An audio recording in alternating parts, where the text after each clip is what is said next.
The Comm Syndicate live stream. It's 11:59 on Radio Free America. This is Uncle Sam with music and the truth until dawn. Right now, I've got a few words for some of our brothers and sisters in the occupied zone. The chair is against the wall. We'll do it live. We'll do it live. I'll write it and we'll do it live. All right, welcome to the live stream. We've got Jared from 2 Alpha Solutions and Drew from the Terminal Element. And tonight's guests include John from Alpha Charlie Concepts. And we're also welcoming back Phil from Matter of Facts Podcasts and Taylor from Rant Strategies. For those who are active on amateur radio, you can send us comments or questions via JSA call. Today, we're going to be on 20 meters. That's 14.078 megahertz. And you can direct those comments or questions to callsigngroup@TCS. So we got quite a bit to discuss on this episode. The first topic is going to be, does MCOM exist? And if so, what is it? Advice for those who are interested in getting started in firearms. And for current events, we're going to discuss the ongoing attacks on ICE officers, as well as the ambush on firefighters in Idaho. But first, John, welcome and thanks for doing a live with us. And also thank you to Phil and Taylor for returning as well.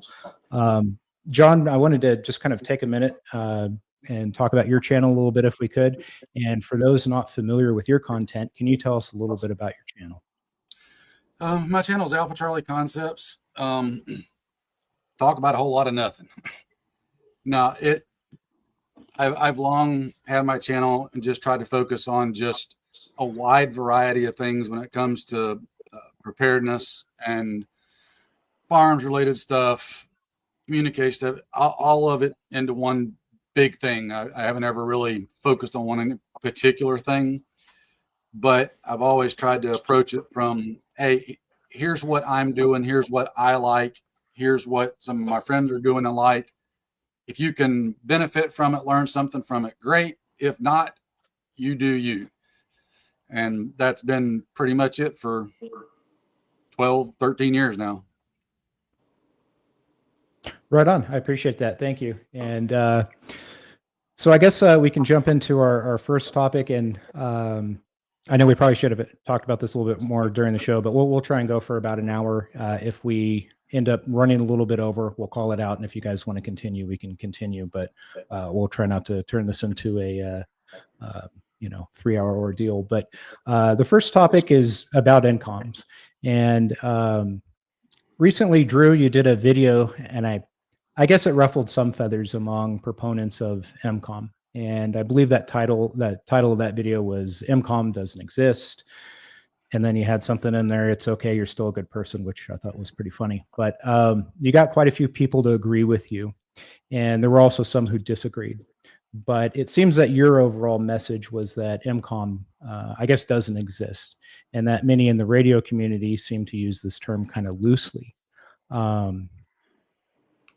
You stated, I guess, that if you took a random sampling of any emergency services workers and asked them what their opinion of MCOM was, it would not really have a meaning because that word's not really used among emergency services professionals.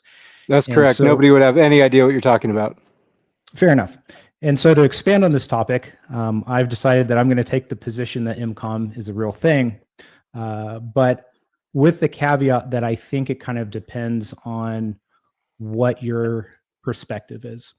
And so, for example, Drew, to your point, from a first responder's point of view, the scope of your work is responding to emergency calls every day. So I could see how you wouldn't, I guess I could see how you could look at a given piece of radio or comms gear and you wouldn't necessarily label it as emergency communications because it's basically just another tool in your arsenal. However, to the average citizen, I can see how they might have an opposing view. For instance, if a natural disaster strikes their area and temporary and cell phone and internet service is temporarily down, I could see them, looking at a radio and saying, well, this is my backup comms or emergency comms. And I think that's where the distinction comes in. I will point out that and let me just share this on our screen here. So the ARRL does use the term MCOM in some of their training courses and literature. And your video pretty much prompted me to kind of like look and see if anyone else really was using this term. And so this is an example from their website, and they're basically listing a course curriculum for emergency communications and training.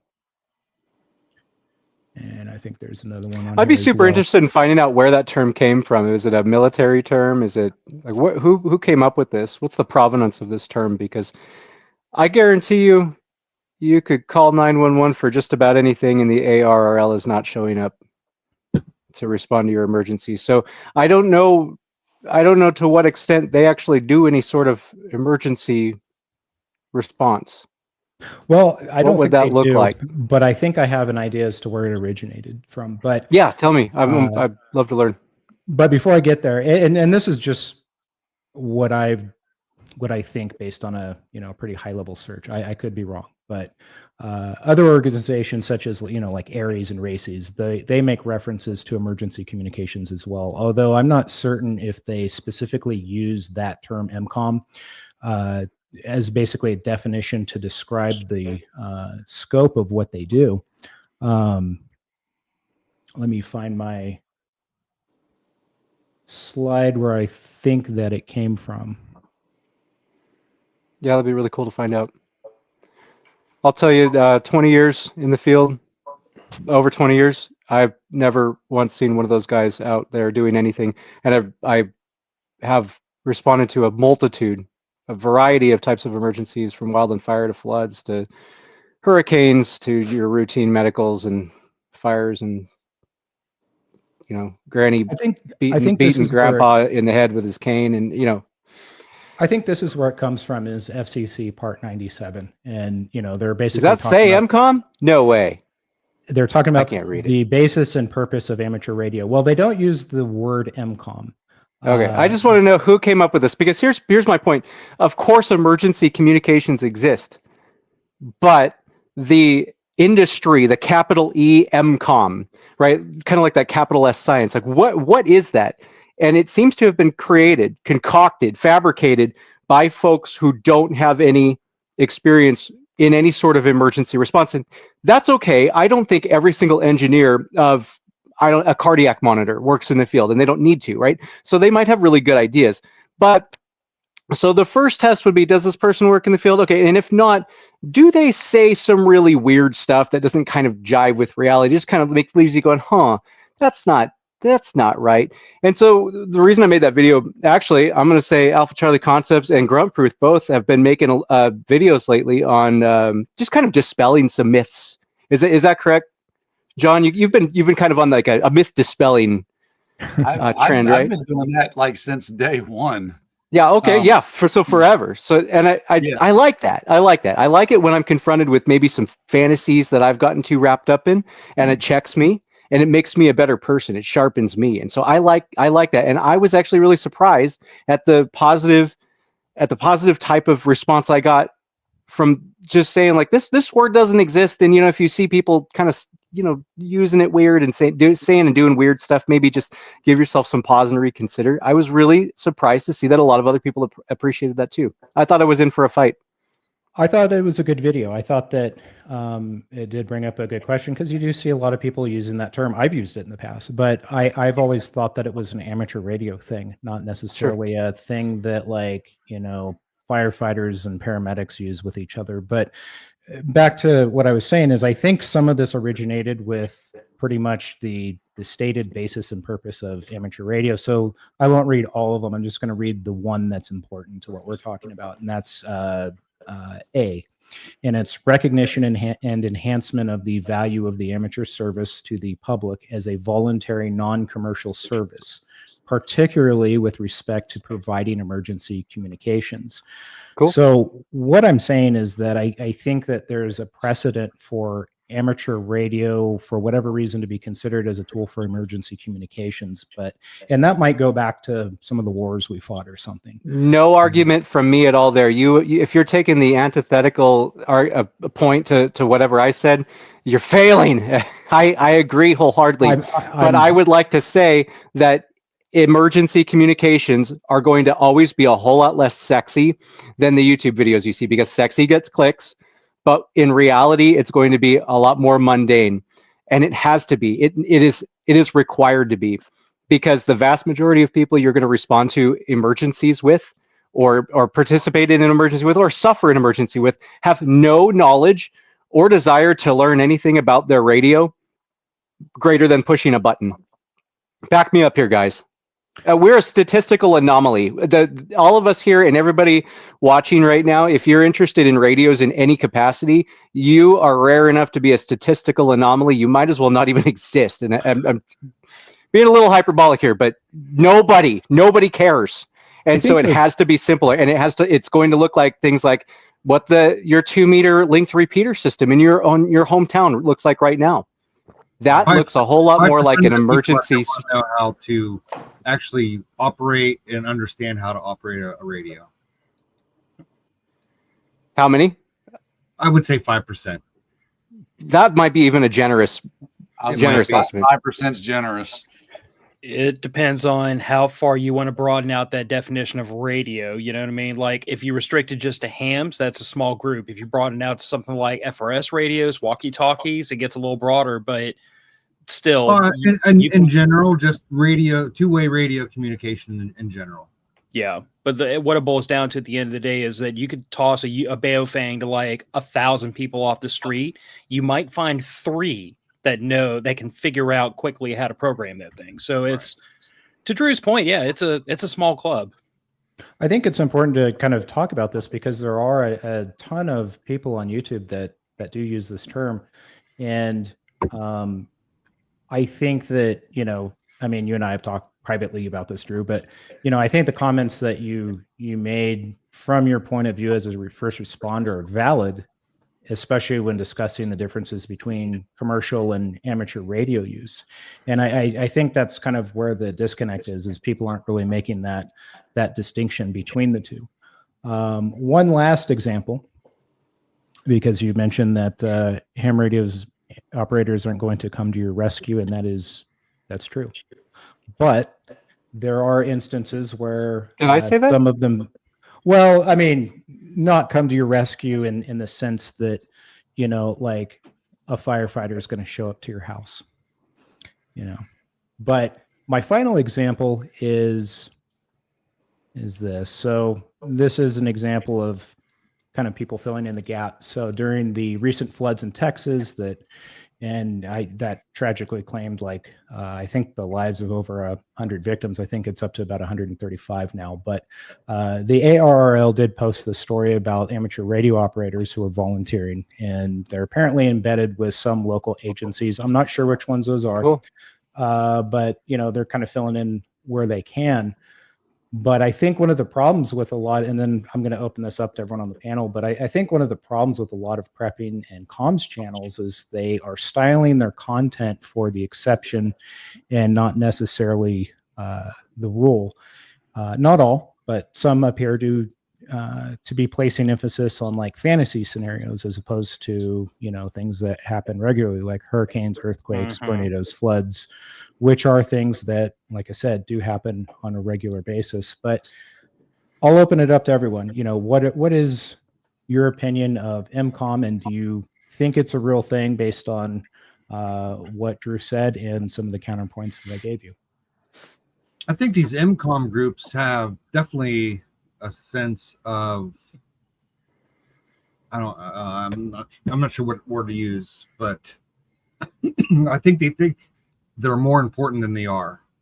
And I can guarantee that, I don't know what number it is, that the majority of them don't have any clue of what NIMS or ICS is and how to build up an incident and how to escalate it and how to de-escalate an incident, or where their role in that escalation of the incident falls. Especially on these large fires out in California, these large flooding events, they think they're just going to go in there and set up radio communications and save the day. And in reality, they're wasting their time, and they're taxing the system that's already in place to help mitigate some of the stuff that's out there going on. They don't know what their actual place is in that incident.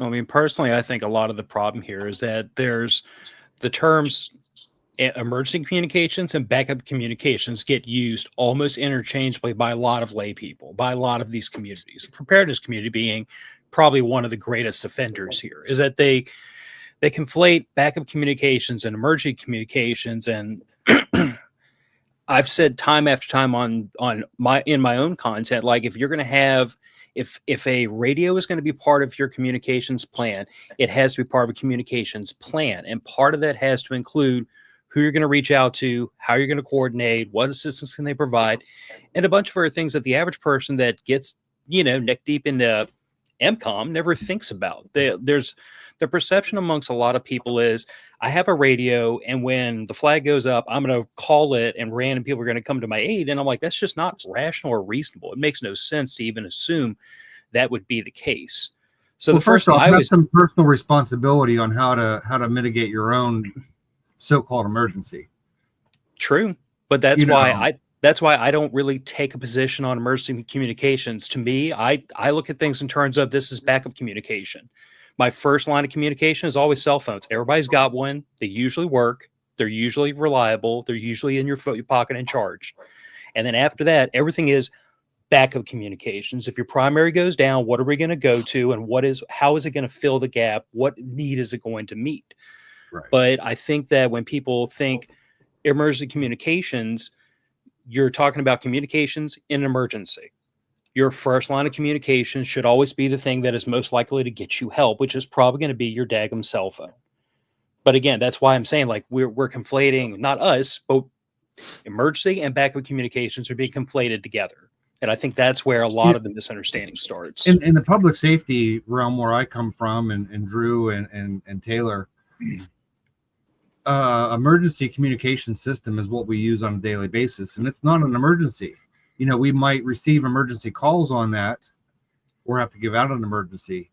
An emergency to us is a Mayday event, or you have to evacuate a building because it's getting ready to collapse. And now that isn't a true emergency. An officer involved shooting, paramedics getting shot at on scene. That is what a true emergency is. And you're not going to use a special system for that. You're going to call on your primary communication channel that you're using. Mm-hmm. That to me is and that's my perception because I come from the emergency services background since 1992. I think I started it. Well, I think as far as the word, MCOM and getting hung up on that word, it's all about context, right? MCOM is a ham radio term, and we have to keep that in mind. Just like if you walked into Verizon for a job interview and you were like, hey, what are your TTPs? People at Verizon look at you like, what are you talking about? That doesn't exist. But for the military, TTPs are very real. They follow them virtually every day. So context is extremely important as far as these Aries groups and races groups and what they have kind of, what we assume MCOM is. It's unfortunate now there are areas in the country, if you're running the VHF, UHF, single repeater or two repeater system for your county-wide system because you're just in one of those areas that doesn't have the infrastructure like a lot of the rest of the country does. Well, then yes, some of those Aries groups, races groups are still relevant because they may actually come to your aid in a crisis. I can tell you where I am and I work and pretty much everything around me for at least 200-300 miles, with the Motorola systems that are in place, the redundancy is now built into them. We will never need races or Aries to come in and assist us with communications and all this thought process of, I'm going to be handing out Baofeng radios to people and this and that. No. There are warehouses with skids of whatever current generation Motorola radio is currently in use in that jurisdiction that are ready to be handed out in a moment's notice. So radios aren't the problem. The system's not the problem because the system has 4 or 5 backups built into it. They have mobile dispatch centers that they send out to large scale events. Yeah, that's the thing. I think it was a thing and still is a thing in certain regions, but it's becoming less and less in MCOM, in that mantra of we are here to assist emergency services when comms go down. Well, I think and John's eyes lit up when you mentioned the word context, so I'll cut to him in a minute. But um, I think a lot of that kind of ham radio emergency assistance stuff, some of it started with like providing support to like the Red Cross back in the day, and I don't know if they still do. Maybe they do when the Red Cross goes to disaster areas, but I was reading a really old book I saw a long time ago that I got from like a thrift store, and it was about that. It had basically, it was talking about ham radio operators in support of the Red Cross. But to your point, yeah, I mean, I don't think ham radio operators that I know of are going to jump in there and, support, law enforcement, firefighters, stuff like that.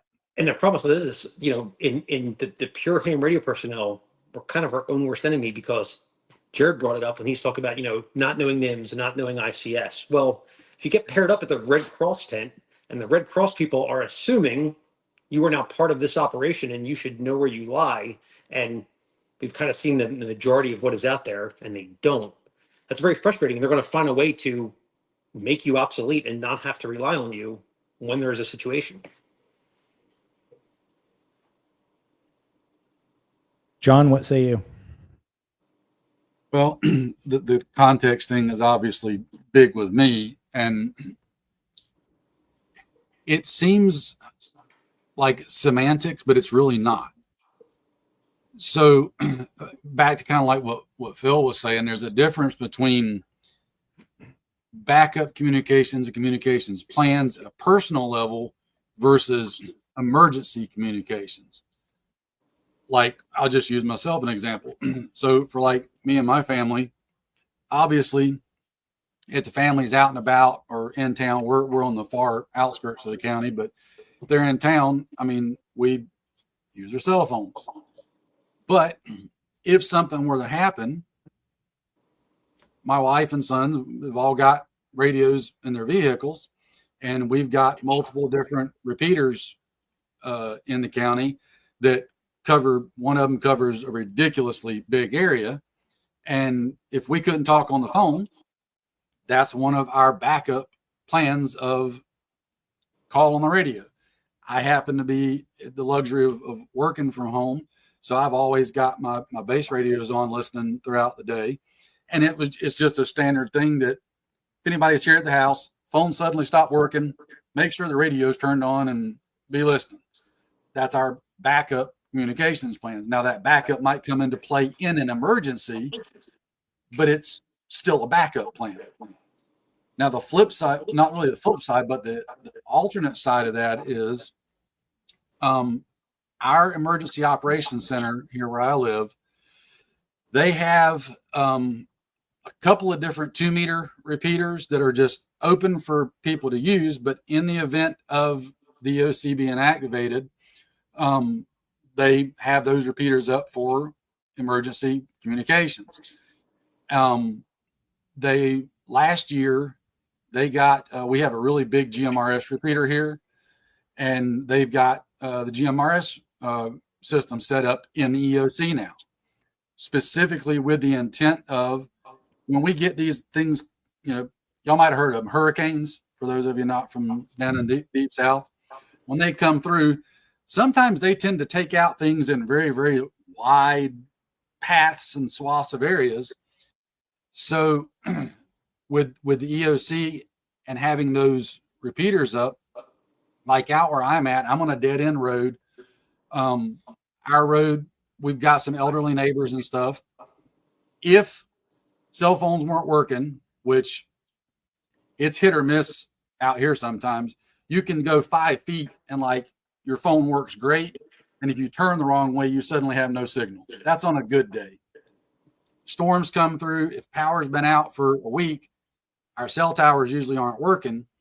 But from an emergency standpoint, if we had somebody on the street get injured, hurt, sick, whatever, I can reach our emergency operations center on my radios.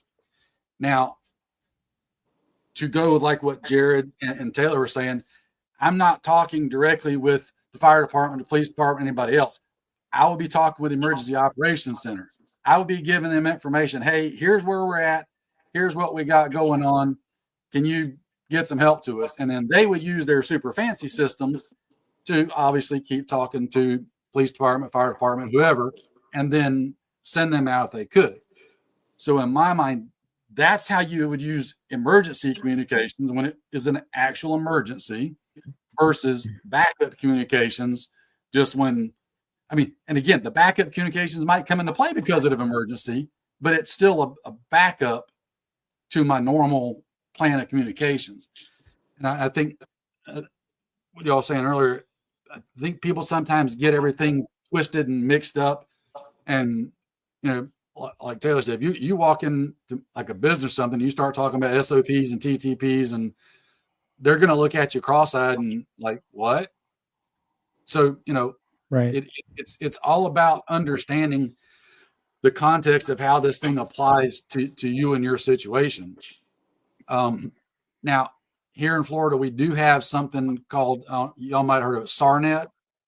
Mm-hmm. It's a 70 centimeter linked repeater system that is linked over the entire state. And it's open during normal times. And like somebody in the north end of the state could literally talk to somebody in the south end of the state through this linked repeater system.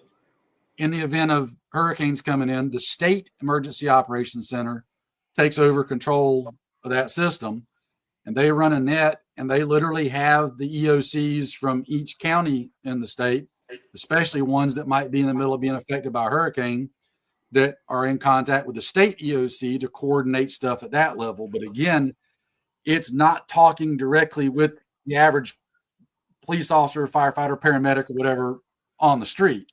It's EOCs coordinating with EOCs who would then trickle it down through their own individual systems. And that's actually, I was at one time myself too, so I've got a little bit of experience in that realm. But I think, to y'all's point, too many people think that in an actual emergency, they're just going to pick up their ham radio and they're going to be like, "Hey, police, can you come out here and help me?" And that ain't how it's going to work. That SARnet thing is actually really interesting though, because here law enforcement runs search and rescue. So we do all this stuff. I'm one of the search managers.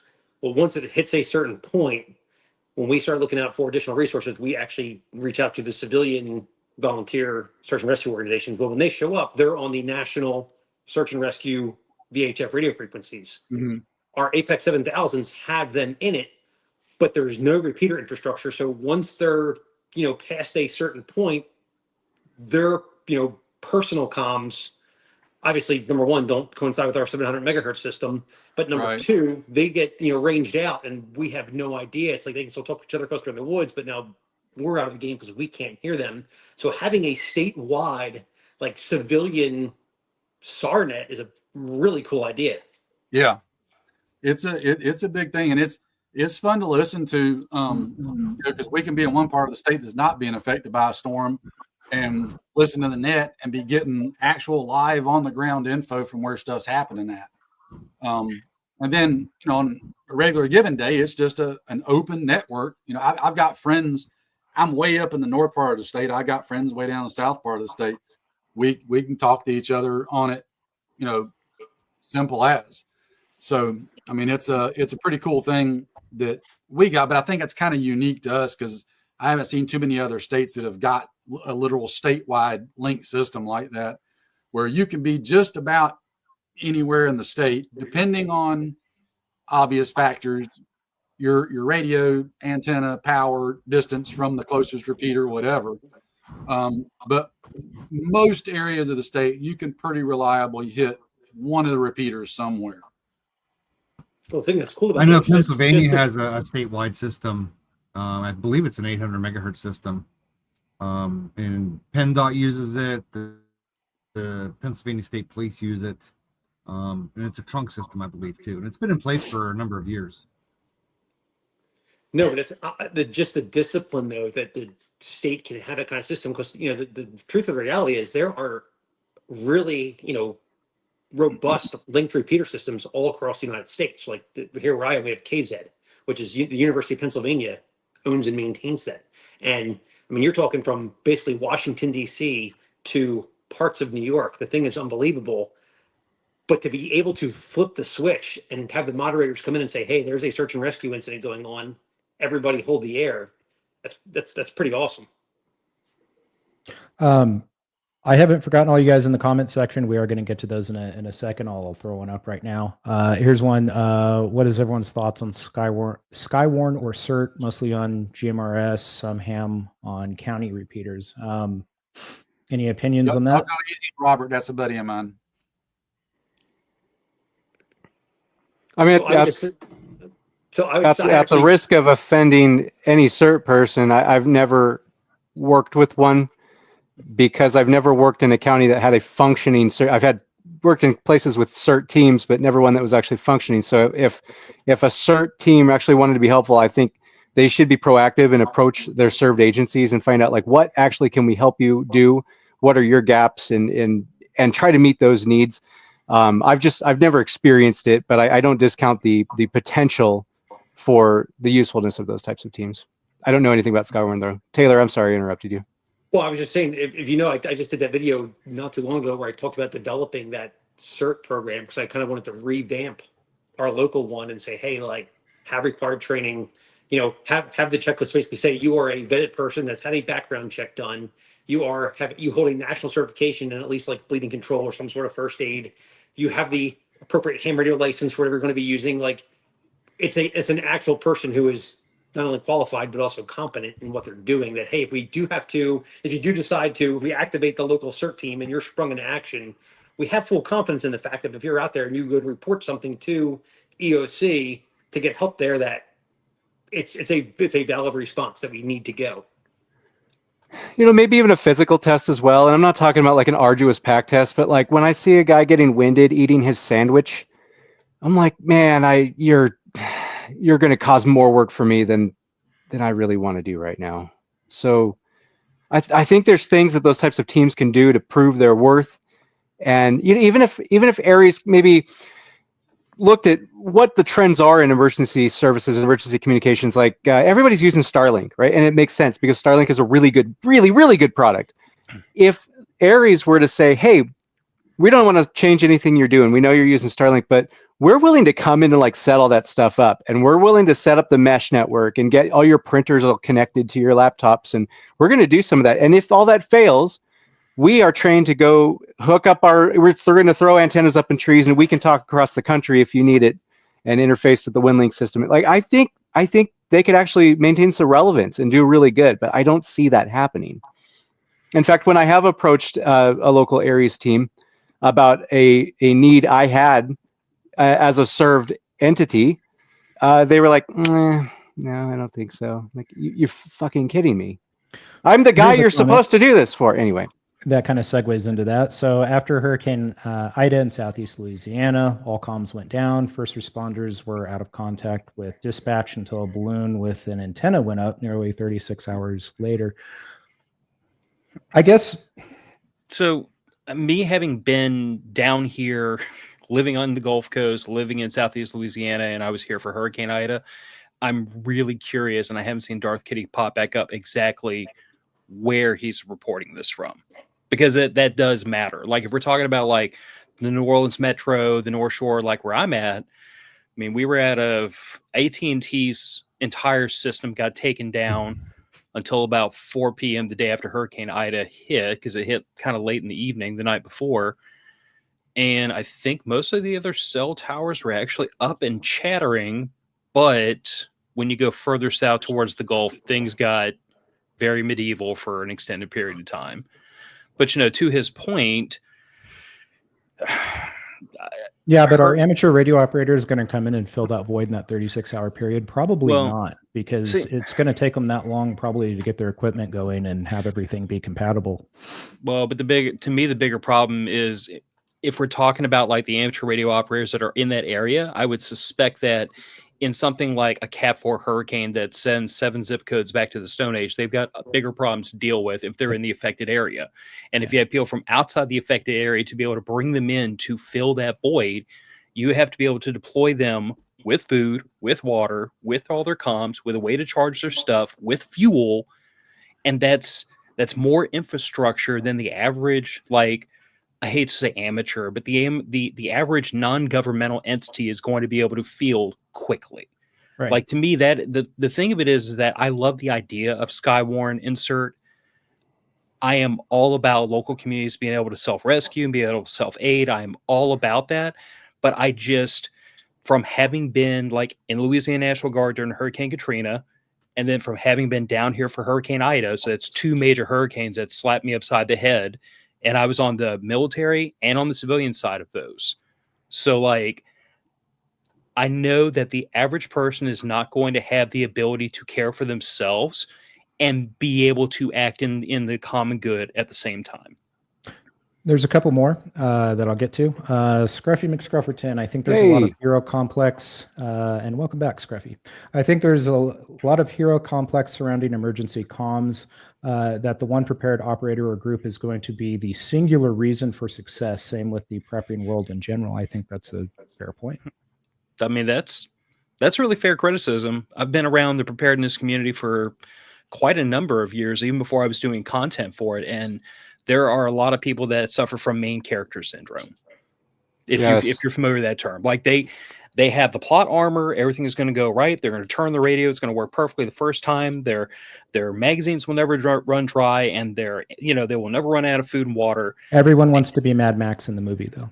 Yeah. But again, having lived through like real world natural disasters, like major hurricanes down here, that's what got me into preparedness in the first place, was because we see it all the time. There is no scenario on earth where someone can convince me you shouldn't prepare for a hurricane because of where I live. I think you made a good point, though, because I mean, even though we're kind of debating MCOM and all that stuff, I don't want to give the impression that we're trying to shit on anyone that wants to rescue and prepare their communities or anything like that. That's obviously not what this is. We're just taking different points of view to argue the points. But I mean, I think that, if you're someone that wants to set up amateur radio gear to help your immediate community and your family, do it.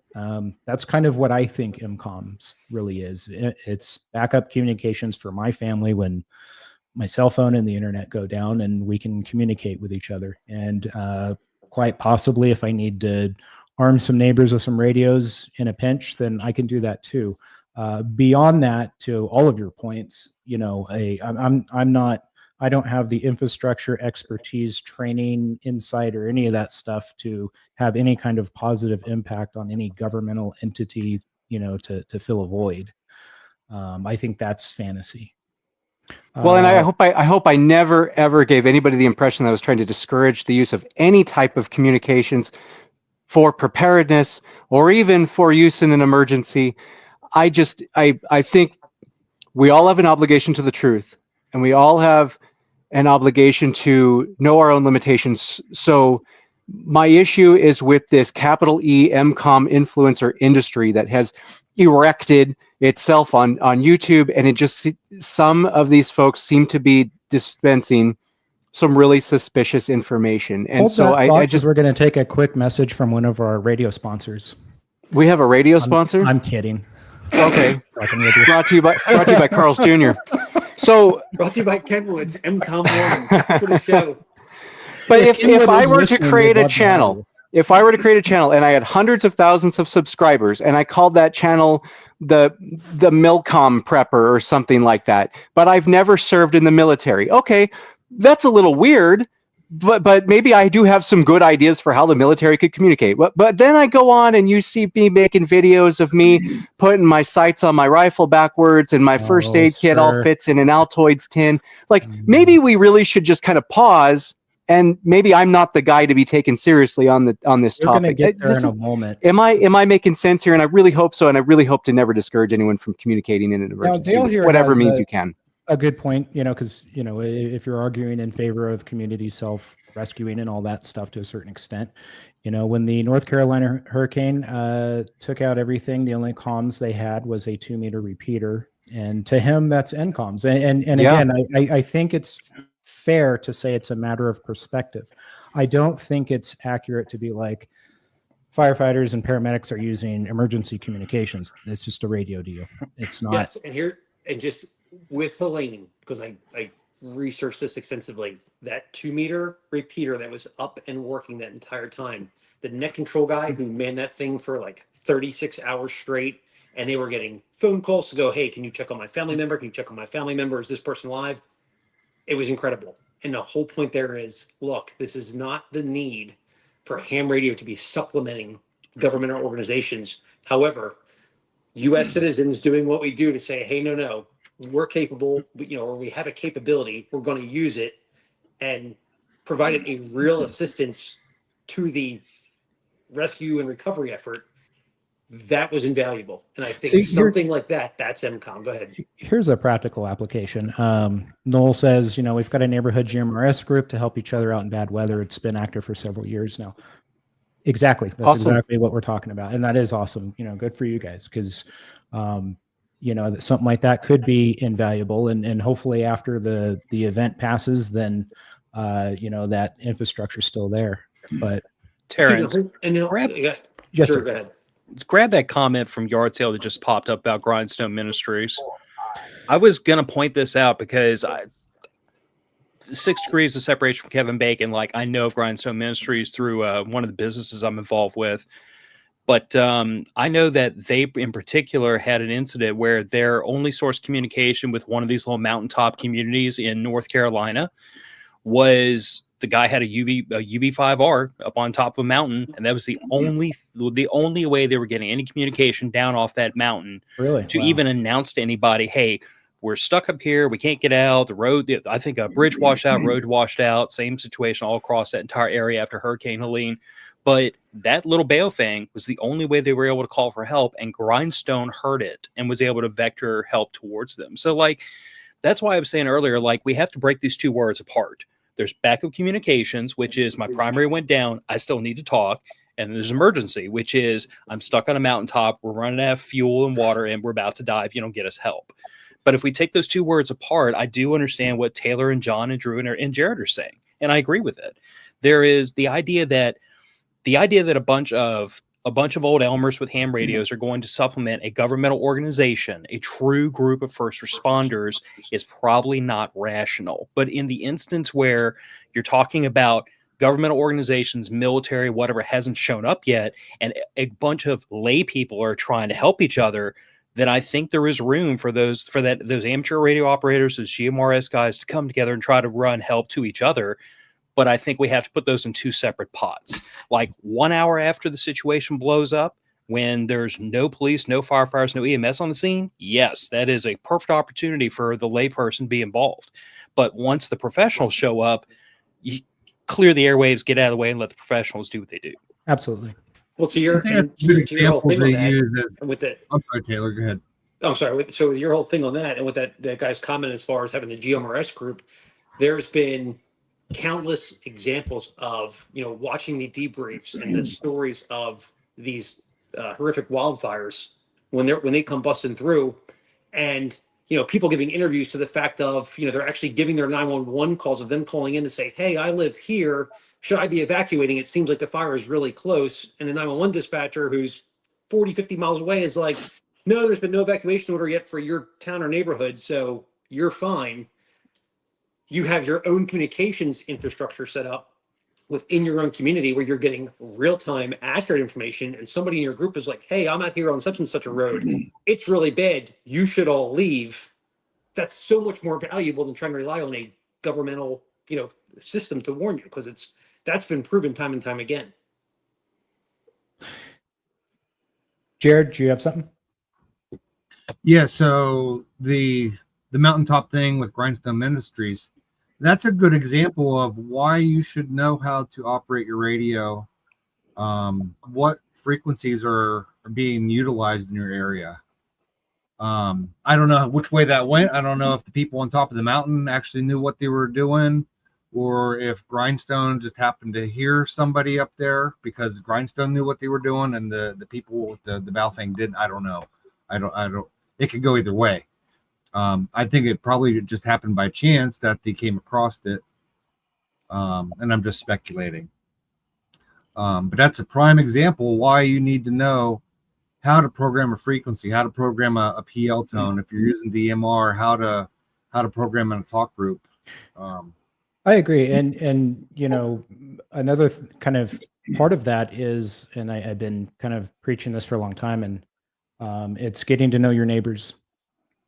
And I think that's one of the things, if you're really interested in this kind of stuff and you care about, helping out your community if, something were to happen, you've got to get to know your neighbors. You need to know people in your local community, because you're not going to go out there and, deploy all this stuff if you don't, have any context, as John likes to say, of who's around you. Just to piggyback on what Jared was saying, in addition to just simply knowing simple things like programming radio, even just knowing general operation of radio, how to scan for stuff. Because it, just as a hypothetical, the incident you're talking about there in North Carolina, those folks could have been on top of that mountain. They might not have known what frequency to go to, but if they knew how to scan on the radio, and they're scanning, and all of a sudden they find a frequency that got traffic on it, stop on that frequency, and hey, we need help. And there you go. So even it's such a broad thing. You need to know what's going on in your area as far as what frequencies are active, what different entities on what frequencies, so on and so forth. You got to know how to operate your radio, how to scan it, how to program, manually put frequencies in. There's a lot to it. And I think I'm kind of getting off in the weeds, but I think there's too many people that think they're just going to pick up their radio when something happens and they're going to talk to somebody. And it doesn't work that way. But that's a great point too, because this is one of the things, people say like, oh, I got my Belfang, UV5R, I'm good to go. And to your exact point, this is where there is a time and place that scanners still have a purpose, because no Belfang on the market has a hyperscan feature. Right. So to try to scan through all those frequencies as quick as what a Bearcat could do, it's slow. Exactly. So if it's time Big Bearcat used back in the day. There you go, man. Like people need to understand that there's a time and place for a lot of different communications tools depending on the circumstance. Having something like a Bearcat, have a tiny SA Ultra, something like that, just something. But again, knowing how to use it, knowing what you're looking at, knowing how to take that information and then combine it with this. Okay, there's something going on in this frequency. How do I put that frequency in? How do I listen? How do I know, am I listening to somebody that's just on simplex, or am I listening to a repeater? If I'm listening to them on a repeater, do I know how to figure out what the offset tones are? And this is not to crap on ham radio people or anything else, because I'm sure Jared will agree with me here. I can tell you 100% where I am going to large events and going into different people's jurisdictions, and you're like, hey, we're going to be operating on XYZ channel. The amount of people that I work with that are like, hey, do we have that channel in our radio? And it's like, oh yeah, because it's in this zone and this zone, and they have no idea. So don't get me wrong for a second. It's not like, oh, well, the professionals are going to come in and they know everything. Far from it. I would take a knowledgeable ham guy any day when it comes to stuff like that, because they will actually know how to do a lot of that stuff. Most of the professionals know two things when it comes to a radio. I turn this thing up here and I push this inside. That's it.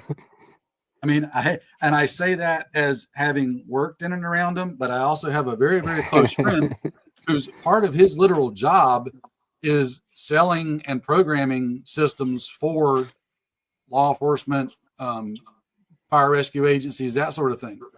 And one of the things that he started to find a big thing happening with, especially with more rural counties like sheriff's departments and stuff, they're actually starting to equip their officers with GMRS radios and showing them how to use them, because so many people in more rural areas have started using GMRS, and it just adds another layer to what they're capable of doing.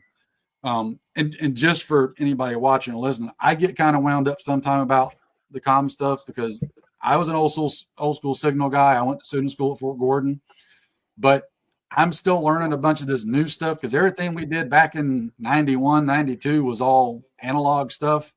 We didn't have all this fancy digital stuff.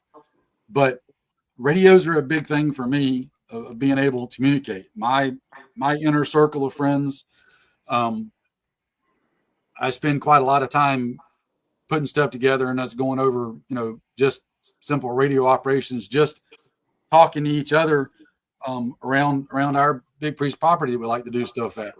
And just throwing another example of an emergency communication, one of us could be on the tractor on the way back part of the property, and if it suddenly caught on fire or got stuck or whatever, that's an emergency. Hey, somebody bring the water tank back here. Somebody bring me another fire extinguisher back here. We're gonna set the whole field on fire. There's so many varying layers to that context of what are you doing with the radio? I mean, emergency communication is me yelling to my wife at the other end of the house that I've fallen and busted my head open and I'm bleeding out on the floor. That's an emergency, and I'm communicating to her. So, what's the context and what level are you talking about? And one other thing I wanted to jump on that Terrence, you said earlier about people being wanting to be the main actor and main guy, whatever, when something goes bad, and they think they're just going to set up all their stuff and just go to work and everything's great. And be an expert leader. And they're going to give command, give orders. Everyone's going to follow them too. Okay. The better part of my life, I've been doing this stuff. And the only thing I say to people like that is, you obviously tell me you've never really done this stuff without telling me you've never really done this stuff, because you haven't met my friend Murphy yet. And I guarantee you meet my friend Murphy. And it's going to be right when you think you're going to just set everything up and just roll with it. Briefly, before we move on, we are about 52 minutes, so I promise you guys I would try and keep us on time.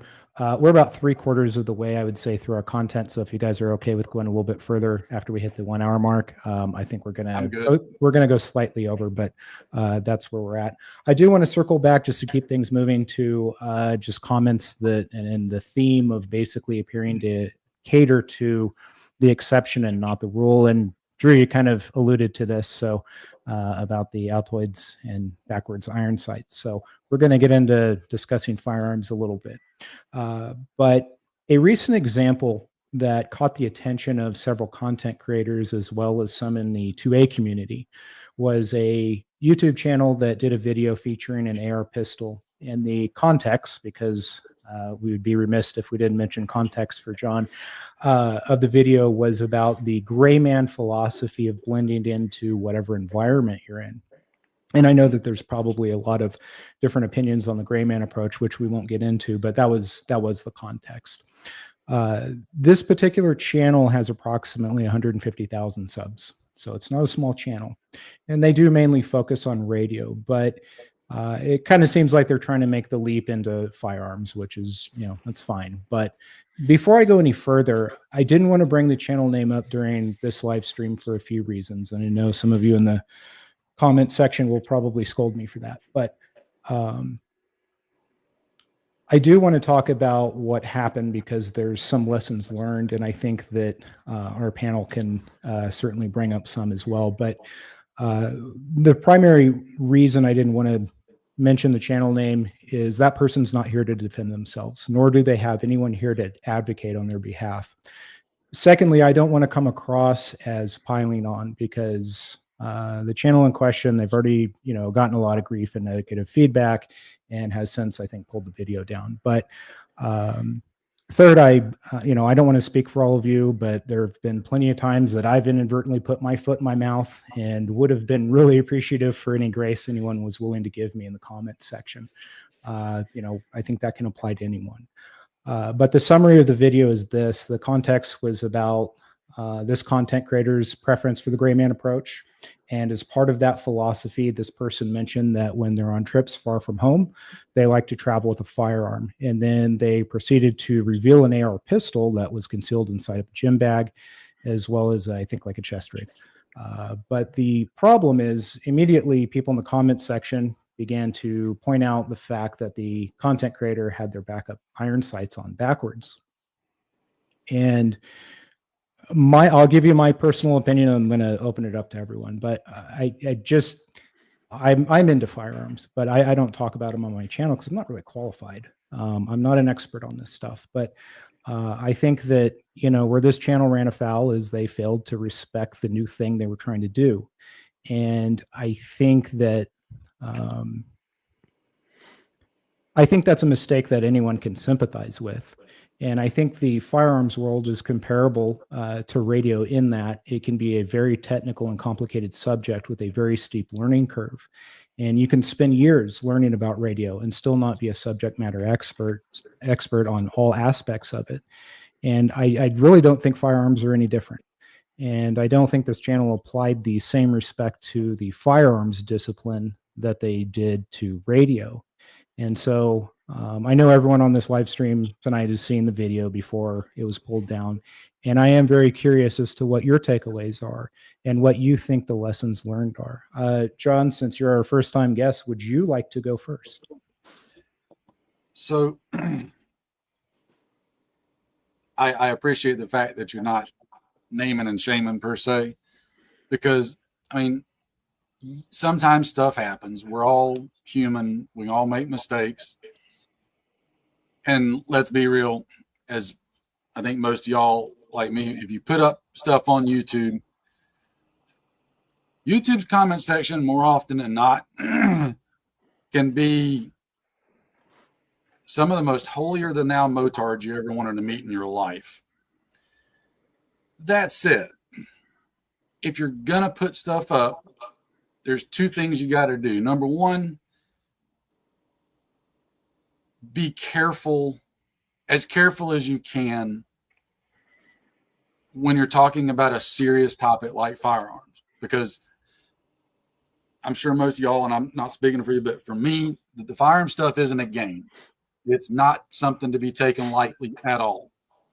They are lethal tools that, when proper due diligence is not given, bad things happen in all kind of different ways.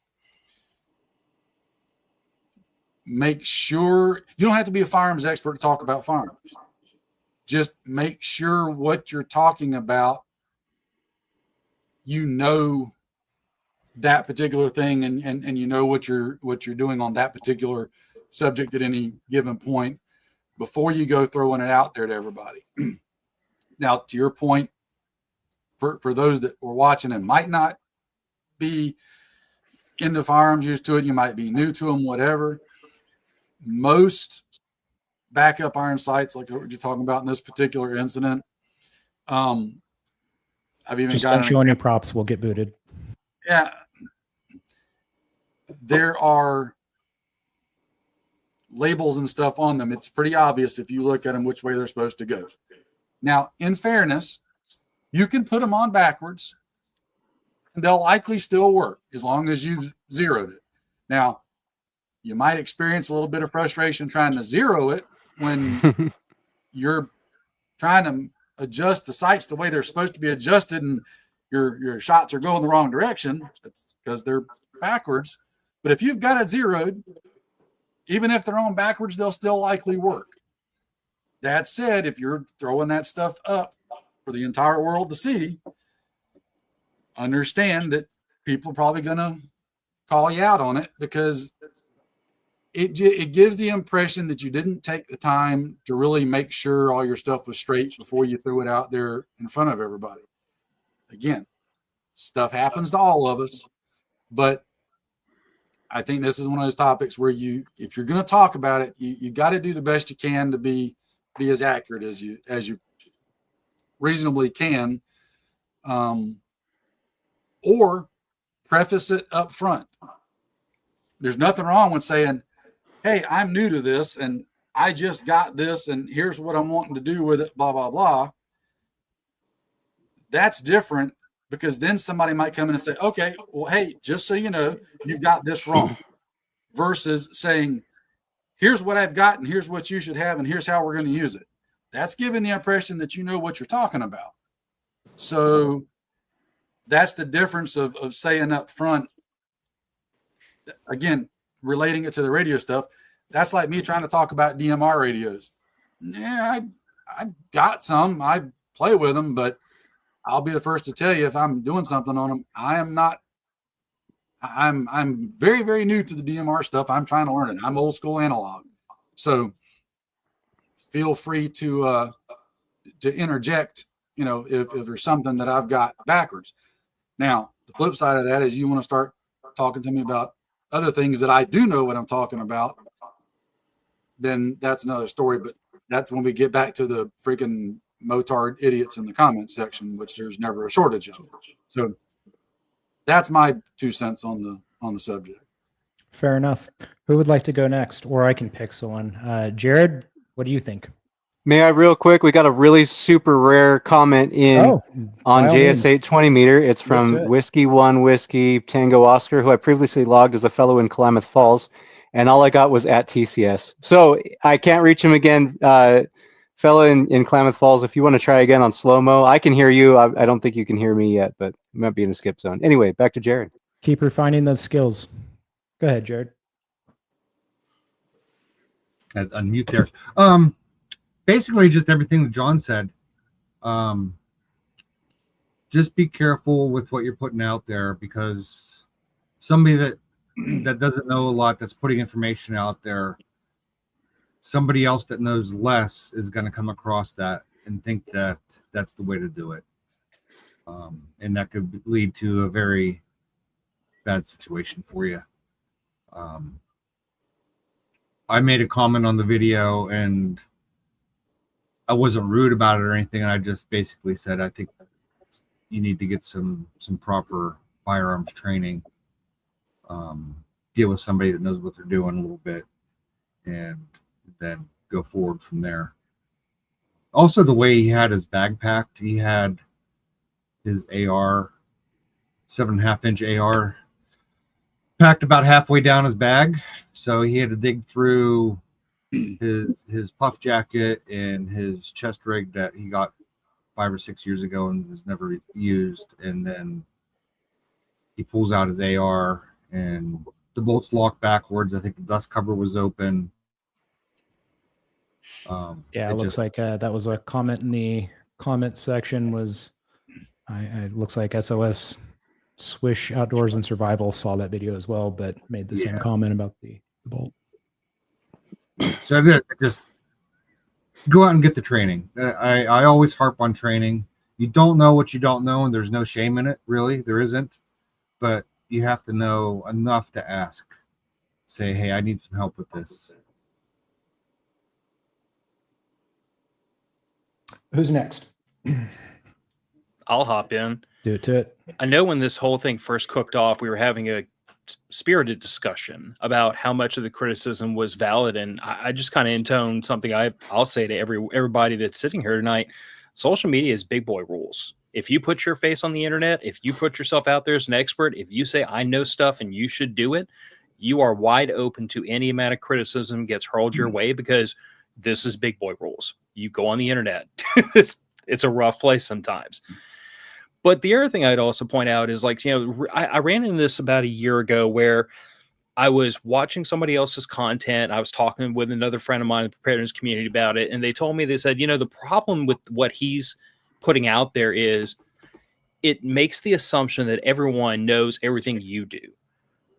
And that stuck with me for more than a moment, because I thought to myself, I'm like, okay, so I have to always bear in mind whenever I put something out there as far as content, or whenever I propose something, that there are going to be people out there that have been in the preparedness game for 5 or 10 years who have some context, who have some prior experience, and I don't have to spell out every little bit of a scenario for them. But there's also going to be that person that's been doing this for about 15 seconds. And if I don't tell them every little thing, or if I put the sights on my AR pistol on backwards, they're going to assume that's the right way to do it, because they don't know any better. They're brand new. And that has been something that has stuck with me for a while now, is this constant idea of, like, refreshing myself, checking myself, making sure that what I'm putting out there makes sense, at least to me, and I can defend it. Even if it turns out later that it wasn't a good idea, I can at least stand in front of my audience and say, you know what? It seemed like a good idea at the moment, but in hindsight, it was a stupid idea. But you have to bear that in mind, that you're putting this content out in front of some people who are literally brand new to this, even if you yourself count yourself as not an expert. DJ, especially when you have you don't know what you don't know. Yeah. Well, yeah, but especially when you have like 100,000+ subs, like you have a responsibility to those people who you are, whether you want to see this way or not, you are mentoring. You have a responsibility to make sure that at least the things you're proposing do not wind up screwing them over. I think his intentions were good and admirable, but it just doesn't have the proper training to go along with the intentions at the moment. Yeah, I mean, I'll give you that, Jared, but I'll put it this way. When you bunch of nerds, and I use that word with all the love and respect and admiration I can, when y'all start talking about ham radio stuff, I sit here quietly. I'm not a ham guy. I'm a GMRS guy. Y'all want to talk about GMRS, I'll talk your ear off. But it's not ham radio is not my radio service of choice. So I'm not going to put myself out there as knowing something about something I don't know about. I'll sit here, enjoy the conversation, and listen and chime in where I can. So like that's the only thing I can say is that if you want to broaden your channel and jump out into firearms, fine, but respect the subject enough to spend the time researching it so that your first shot out of the gate, you don't look like a freaking rube. First shot out of the gate, get someone that knows about firearms, that has a firearms channel, and hey, here's what I don't know. Tell me about it. And this is 2025, not 2005. Right. The proliferation of firearms knowledge and knowledge specific to ARs has exploded in the last 20 years. You cannot put out content about AR-15s in this environment, in this climate, in this year that is a little bit cocked up because someone's going to call you on it. We're way past the point where anybody can. We're way past the point where anybody can say I didn't know because it's YouTube and it's Google and you have a phone in your hand. You had the opportunity to learn. You just didn't. And that's fine, but like that's what happened.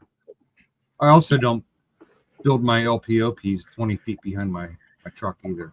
I mean, that's valid criticism. And I'm pretty sure I commented to all of y'all when you brought that up. I was like, I'm pretty sure when I built, matter of fact, that god awful thing, that the man pack radio. And I very quickly point out to everybody, I'm like, that is not a man pack. That is not a put it on my back and hump it through the woods to talk to my fellow radio nerds. That is a take it out of the back of my truck, put it on the ground, stand an antenna up, and have a base station in the woods. I am not. I've said it before, and I will come to your defense. You are one of the very few that has put one of those together that actually has a real use case for it. Well, yeah, because I would like to be able to run a moderate range repeater out of my front yard if the cell phone towers are down. Taylor, how about you? Anyway. What do you think? So, I mean, listen, to write right off of what Phil said, it's the whole matter of if you're putting something out there on YouTube, you are assuming the role that you know what you're talking about. Like, listen, I think fighter jets are the coolest freaking thing in the world, but I'm not going to talk about avionics and how fighter jets work because I know nothing about it, despite if I've watched a million YouTube videos on it. I've never flown one myself. And that's one of the biggest things. It's kind of funny. So Rant's t-shirts are legit motto on the back is Esse quam videre, which is Latin for to be rather than the seem, because we're not about being posers. Whatever we teach, whatever we're putting out there, it is stuff that we do professionally every day and have done for 15 plus years. So we don't subscribe to that at all. And as far as the AR stuff goes, and I'm sure everybody in this group will kind of see where I'm going with this is, you can't, to Phil's point again, you can't talk about ARs and not think people aren't going to know what the real story is. Like GBRS group, those guys for their careers, their resumes are out freaking standing. If you are putting a hydro mount and you paid $500 for one and you're putting it on your AR because you see the GBRS guys doing it, but you have no real concept as to why that's on there, you look really dumb. And that's one of the things that absolutely drives me nuts when I see guys with a full size, even an 11 and a half inch, 12 inch SBR, and they have a hydro mount on it. And I'm like, why did you put that on there? And they don't know. They just did it because they saw GBRS group doing it. So they wanted to do what they did because they know what they're talking about. Or they're trying to do CQB with an LVPO. Yeah, there you go. And then you have some of us that actually put risers on our rifles because we've banged PBS 14s off the friggin' top rail once or twice. Like, I mean, the content, being able to articulate why you're doing something to me is ultimately going to be the measure of whether or not you know what the hell you're talking about more than what you do. Because you can do the wrong things for entirely the right reasons, and the right things for entirely the wrong reasons. Drew, I guess we'll come to you last but not least. I have set up a first aid kit inside of an Altoids can. You think that's sufficient, and does that make me qualified to talk about medicine? Yeah, I guess it just you talk about context. How much do you value your life and the life of the people you're hanging out with? I guess I don't know. I think in the future, every single one of us will step on our dicks. And of all the people on the planet, the 5 of you, I'm sure, feel my pain because we can all agree they're quite large and unwieldy at times. But I'm looking at a pattern of behavior, right? So one kind of stupid wiener thing to say on the internet. Okay, I hope I get forgiveness for that, and I give a lot of forgiveness for that too. But when we see a pattern of behavior, a pattern of leading people down kind of a wrong and dangerous path and being really irresponsible with the following that they've built, the platform that they have, this just rubs me raw. It really irks me, and I can't get over that. I think that's fair. I mean, it just seems like I don't know. There just seems like a lot of channels who are kind of like a symptom of certain perceptions associated with, like, prepping, for instance, specifically regarding some of the unrealistic expectations that people have when it comes to ideas about the kinds of radio gear or firearms they think are needed for an emergency. Phil, you kind of touched on it. There's really no shortage of manpack content. And while some of these radio channels are well-versed in comms, they do tend to lead you into this idea that you're going to take this heavy rig out in the wilderness with all your other essential gear. And I don't think that's a realistic scenario. To me, and I'm probably going to offend some people, but it's really not meant to be offensive. I'm kind of agreeing with you. To me, it's kind of like people who are preparing for Red Dawn.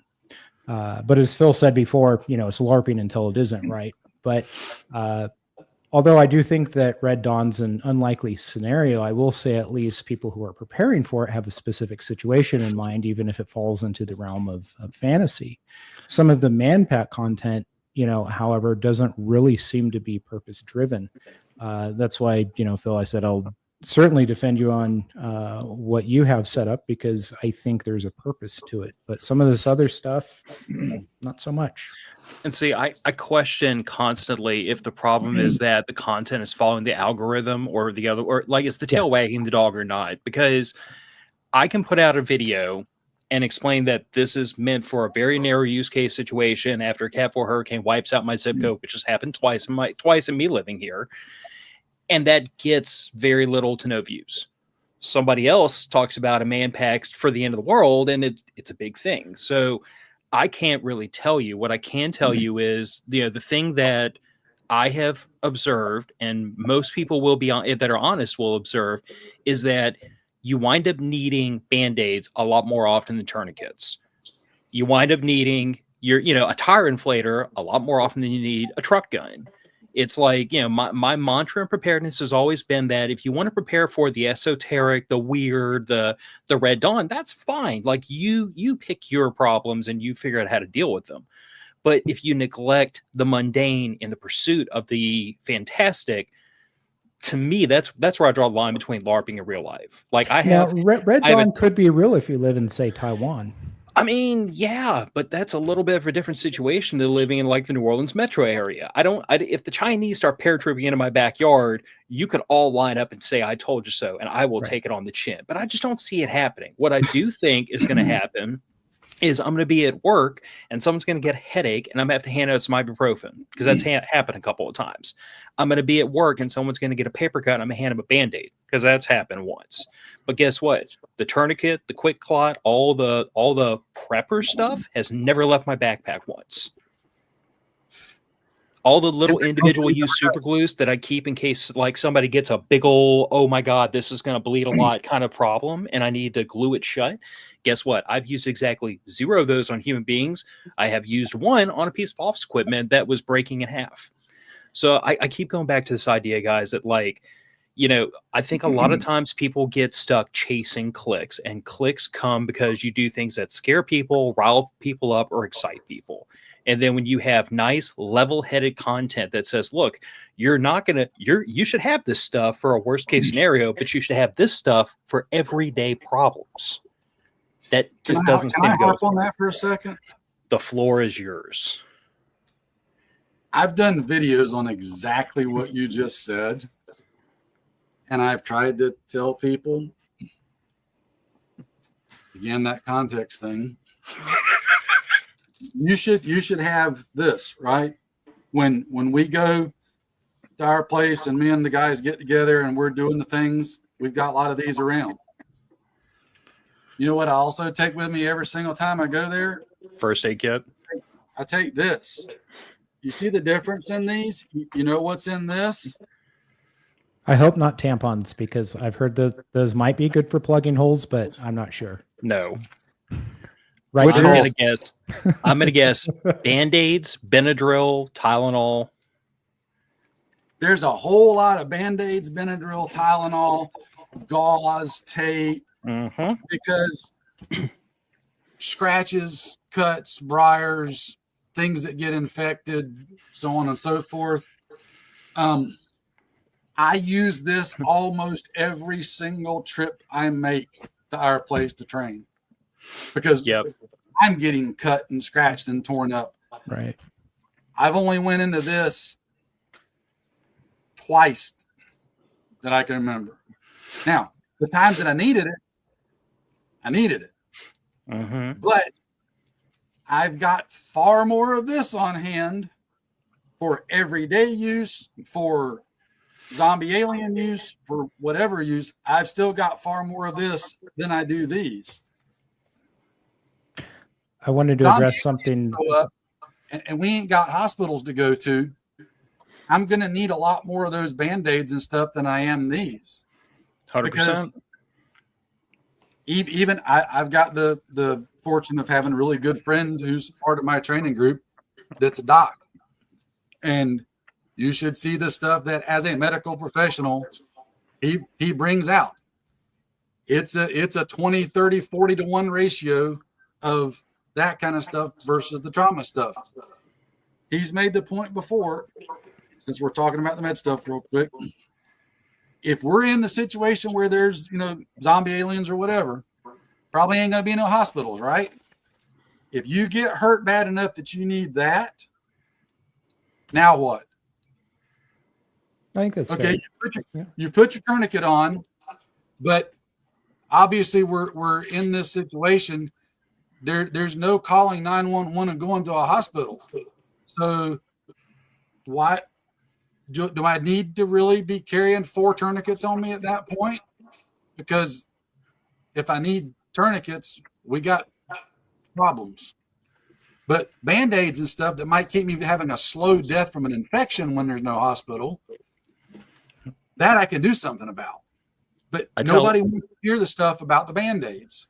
I tell everybody that everyone's hurricane and tornado response kit should include closed-toed shoes, work gloves, and eye probe. Because a splinter in the eye or a splinter in the hand or busted feet because you don't have the right foot gear will take you out of action faster than I'm missing a tourniquet.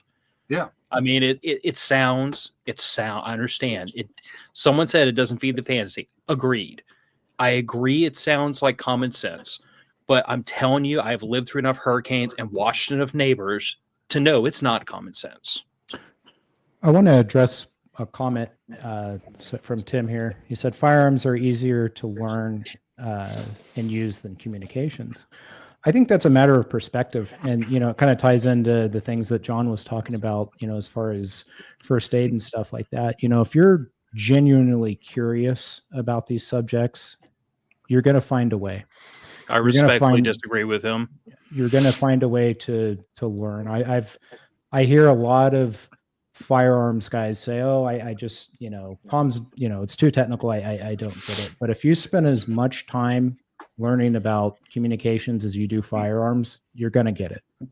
And I think that's kind of I think everything's kind of relative that way. You know, same with first aid. Like, you know, I've heard lots of people say that, you know, they have a hard time, you know, remembering that stuff and learning it, but it's how much time are you going to put into it?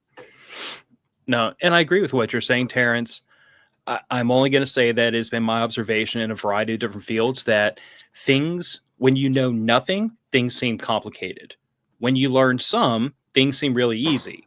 And then when you become an expert, things seem complicated again because you don't know. When you don't know what you don't know, things seem simple. That's why, like, I understand his point. I understand yours. I'm not disagreeing. I'm being a little tongue in cheek or a little just, you know, a little pedantic, but like, firearms are easy to learn. Cool. Talk to me about precision long range shooting, build a dope card, learn how to shoot with thermals and night vision, like learn how to lead your targets while hanging out the side of a helicopter. Like, I can make this really complicated. But to your point, I can also make comms really simple and really complicated too. It just depends on, like, to what degree do you want to learn the subject? What's your application? What makes sense for you? But I think that there's a lot of people out there that, whether you're the comms guy trying to get into firearms or the firearms guy trying to get into comms, you learn just about that much and then say, whoa, that's really complicated. It's like, but you spent all this time learning this other subject. Like, you know, you ought to be able to figure this out too if you want. Let's be honest. Guys will spend an hour watching a super cool dude from SEAL Team 6 kicking indoors and doing CQB stuff. They'll watch an hour's worth of that, not bat an eye. But you try to give them a 10-minute video on how to set up a GMRS radio and talk to a buddy, and they don't make it more than a minute into it. And some of those same people also have all of Patrick Mahomes' stats memorized. That is an excellent point. And you know, it's like, if you've got time to do that shit, you can learn to do this other stuff if you're really interested in it. And if you're not interested in it, that's cool. If that's not your jam, you know, I'm not going to shit on you. Be honest about that and admit it. Thank you. Don't make up an excuse. Yeah. Here's something that's right up all of your alleys, I think, for the most part. So when it does come to radio, one question hams often hear is, how do I get started? And what radio should I get? And, you know, I've heard this ad nauseum, and it's a very difficult question to answer. And I'm sure similar questions are often asked of people in the 2A community. So, John, I'm going to start with you on this kind of next line of questioning. So is there any advice that you would give to someone just starting out, and what direction would you point them in if they were interested in firearms? In firearms? First, get very little of your info from YouTube. I mean, I'm sorry, I'm just being honest. And sadly, the reason I say that is because so many people, told you I beat this horse. They don't context. And again, what the local cool guy SEAL is showing me that he used in the GWAT for clearing ships and kicking indoors, doing HVT snatches, doesn't necessarily mean that gun setup is appropriate or right for what I'm trying to do, defending my house and my subdivision, taking care of my rural farm, whatever the case may be. It doesn't mean that what he's doing or saying or advocating is wrong. It just means it might not be applicable for my scenario. And that's what people can't seem to separate. It's this all or one thing, and it's all black and white. And it's like, that's something that drives me batty. And I've got like a list this long of videos I want to do on that stuff.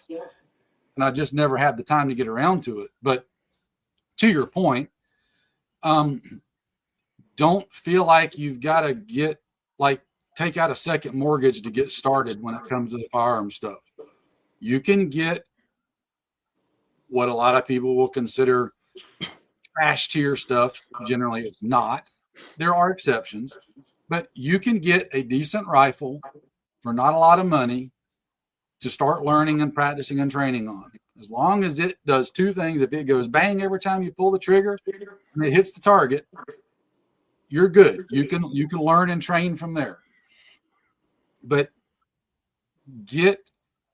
seek out training. But this is where it comes into vetting your instructors.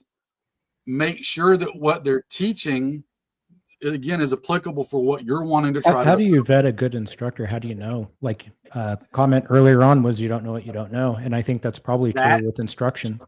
that becomes a really, really tough thing, unfortunately. You can do some searching. And honestly, I don't really have a good solution for that, because it's just, you can find some guys that are teaching that really ought not to be teaching. And then you can find guys that are really good and absolutely they're awesome at teaching. Just depends on if what they're teaching is, applicable for what you're wanting to try to do. I don't know. It's hard to really give a definitive answer to that question, which is why I have actually never given that, an answer like that on any of my videos, just because you got to try to figure out what's right for you. Yes, go online, do your research. You can usually get a pretty good consensus. Like if there's a local instructor in your area, do some research on it. Start with just Googling his name, seeing what comes up. Read what people are writing about him on Facebook or whatever. I know one example where a guy didn't necessarily have a super flashy background, but it was a really, really good instructor. He was teaching good, solid, fundamental stuff, knew what he was talking about, really was able to impart the knowledge to people in a good way. Because some people are great at doing, but not so great at teaching. And then there's other instructors out there that I've seen and read cases and firsthand know people that experienced it, were great instructors, but they turned out to be absolute POS douchebags, like that should probably be in jail. This is just my perception, but it seems like, and just to kind of draw some parallels between radio and firearms, it seems like a lot of the fundamentals get overshadowed by this like gear cycle where everyone's just hyper focused on like the latest, greatest thing, rather than actually trying to become proficient with what they've got. And, like to draw parallels between radio and firearms, when I first started in radio, I was gear shamed for my UV5R. That was all I knew at the time. I see a similar trend as it pertains to Palmetto State Armory AR-15s. I have a PSA. That's my favorite rifle, actually. That's the one that I train with the most and take out to the desert with me. And I practice with it quite a bit. But I don't know, what are your opinions on the gear cycle? And, is my PSA rifle the equivalent of a UV5R, and do I deserve that scoring? Well, I make gear for a living. That's my business. I've been in this industry since about 2002 professionally, and before that in other capacities. Your PSA, if it's already working for you, it's working for you. It's fine. I've got a safe full of PSAs. Between me and my friends, we've probably got upwards of 30-something PSAs. Are there better guns out there? Arguably. Again, depends on what you're wanting to do with it. If you're wanting to slap it on a select fire lower and mag dump with it all the time, probably not. But again, is that what you're wanting to do with it? I know firsthand, and this is something that you've got to be very careful about. There are companies in the when I say industry, firearms industry, gear industry, etc. There are companies out there that literally pay people to go online and go to every post they can find of the competition and make trash claims with nothing to back it up. I know that firsthand. On your channel, you've mentioned, like the concept of like being like a armed, prepared citizen. That's my turn. But one of the things that I guess is kind of interesting, and the same kind of applies to radio, but there do seem to be people in the 2A community that, we kind of touched on this before the show, but they'll copy what they've seen during GWAT, and then they try to emulate what they see the military do. And in some of your videos, you've mentioned that the gear choices the military uses and the tactics they employ may not be the right application for the armed citizen. So in your opinion, what would you consider the appropriate approach in gear choice for someone who is just looking to be an armed citizen. Forget all the Red Dawn stuff. Just someone. Yeah, that, no, I mean, if you're if I was advocating with somebody without having any real context, just starting out, if you didn't know anything or have anybody that could help you, take a chance on a factory Palmetto State rifle, get mags and ammo for it, go zero it, put about 500 rounds through it. If it'll get through 500 rounds without something breaking or going wrong, then 99% chance it's going to be fine for as long as you want to use it. Gear-wise, again, I make gear for a living. If you've looked at my channel any, you'll see I talk about a lot of other companies' gear besides mine, because I'm wanting to try to help people. I want you to have good gear for what you're trying to do. If that's not my gear, if it's somebody else's gear, as long as it works and does what you need it to do, that's the end goal. That's what I want you to have. So find out, get something that's going to allow you to carry 3 to 6 mags and maybe some first aid equipment. Right. If you've got that, get those 2 bases covered, and then start finding training, whether it's guys you can train with that can teach you, actual instructors. There's a whole gamut that you can run. You don't have to copy the high speed, low drag GWAT vet. Not saying that what they're saying is wrong. It just doesn't mean you've got to copy it, or that you're going to be wrong for just starting out and setting things up for how you need to do it. Right. Again, it really is a tough subject to really pin down, because if you're just getting started, do you live on a 40-acre farm in the middle of nowhere where your closest neighbor is a half mile away, or do you live in a urban subdivision where you can reach out your window and touch your neighbor's house? Mm-hmm. The context of those two things is very different on what you might want to set up and how you might want to employ it, as far as the gun, the gear, everything else. So unfortunately, it's very difficult, like pushing fundamentals to people. Do what?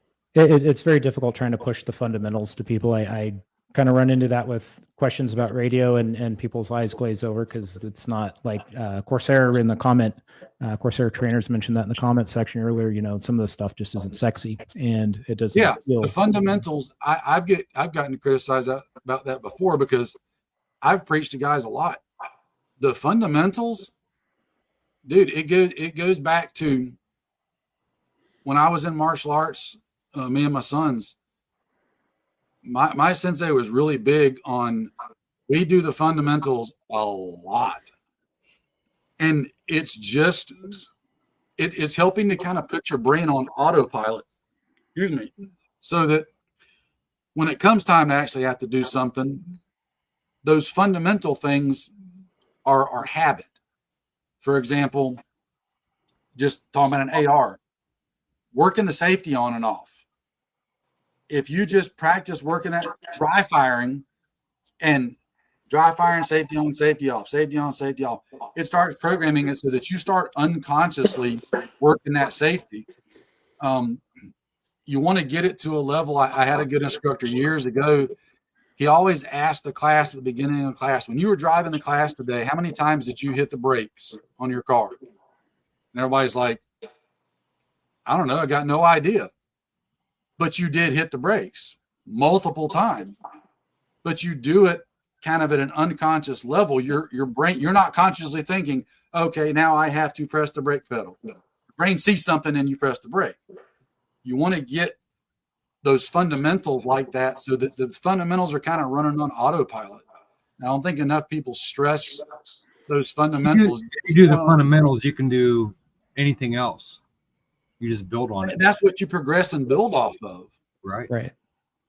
So when I teach, I don't have any certifications to teach or anything. I think there's some pros and cons to certifications. I don't really have a use for it. I think for professional development, they're okay. And I think DJ mentioned something about the certification, NRA certifications. But when I teach, all I really teach is fundamentals. I harp on the fundamentals. And even when we teach our more advanced type classes, it still incorporates every fundamental that we've ever taught, because we just build on it. We're coming up on our last couple of topics, but before we close this one out, I did want to open it up to either Phil, Taylor, or Drew. Do you guys have anything to add on this? On anything John or Jared said? I have an experience I would like to share. I used to shoot 3-gun, and I shot a Delton AR, which was like PSA before there was PSA. Very cheap, and I can't recall ever having a problem with that rifle outside of the break-in period. And I will never forget a co-competitor here. He had a rifle jam, and he was just pistoning this damn thing onto the dirt, and he was cursing how much he paid for this. I can't remember the exact brand, but it was one of the very, very expensive brands that I'll never own. And I was just thinking, well, I guess I don't feel so bad about this purchase anymore. Because you always feel like, I'm not measuring up against all the magazine ads, but I for whatever it's worth, my unqualified opinion there, just my experience, I don't think a person really suffers from having a very affordable rifle. I think what's probably more important is having a rifle and learning how to use it. Am I wrong there? Am I on the right track? Nope.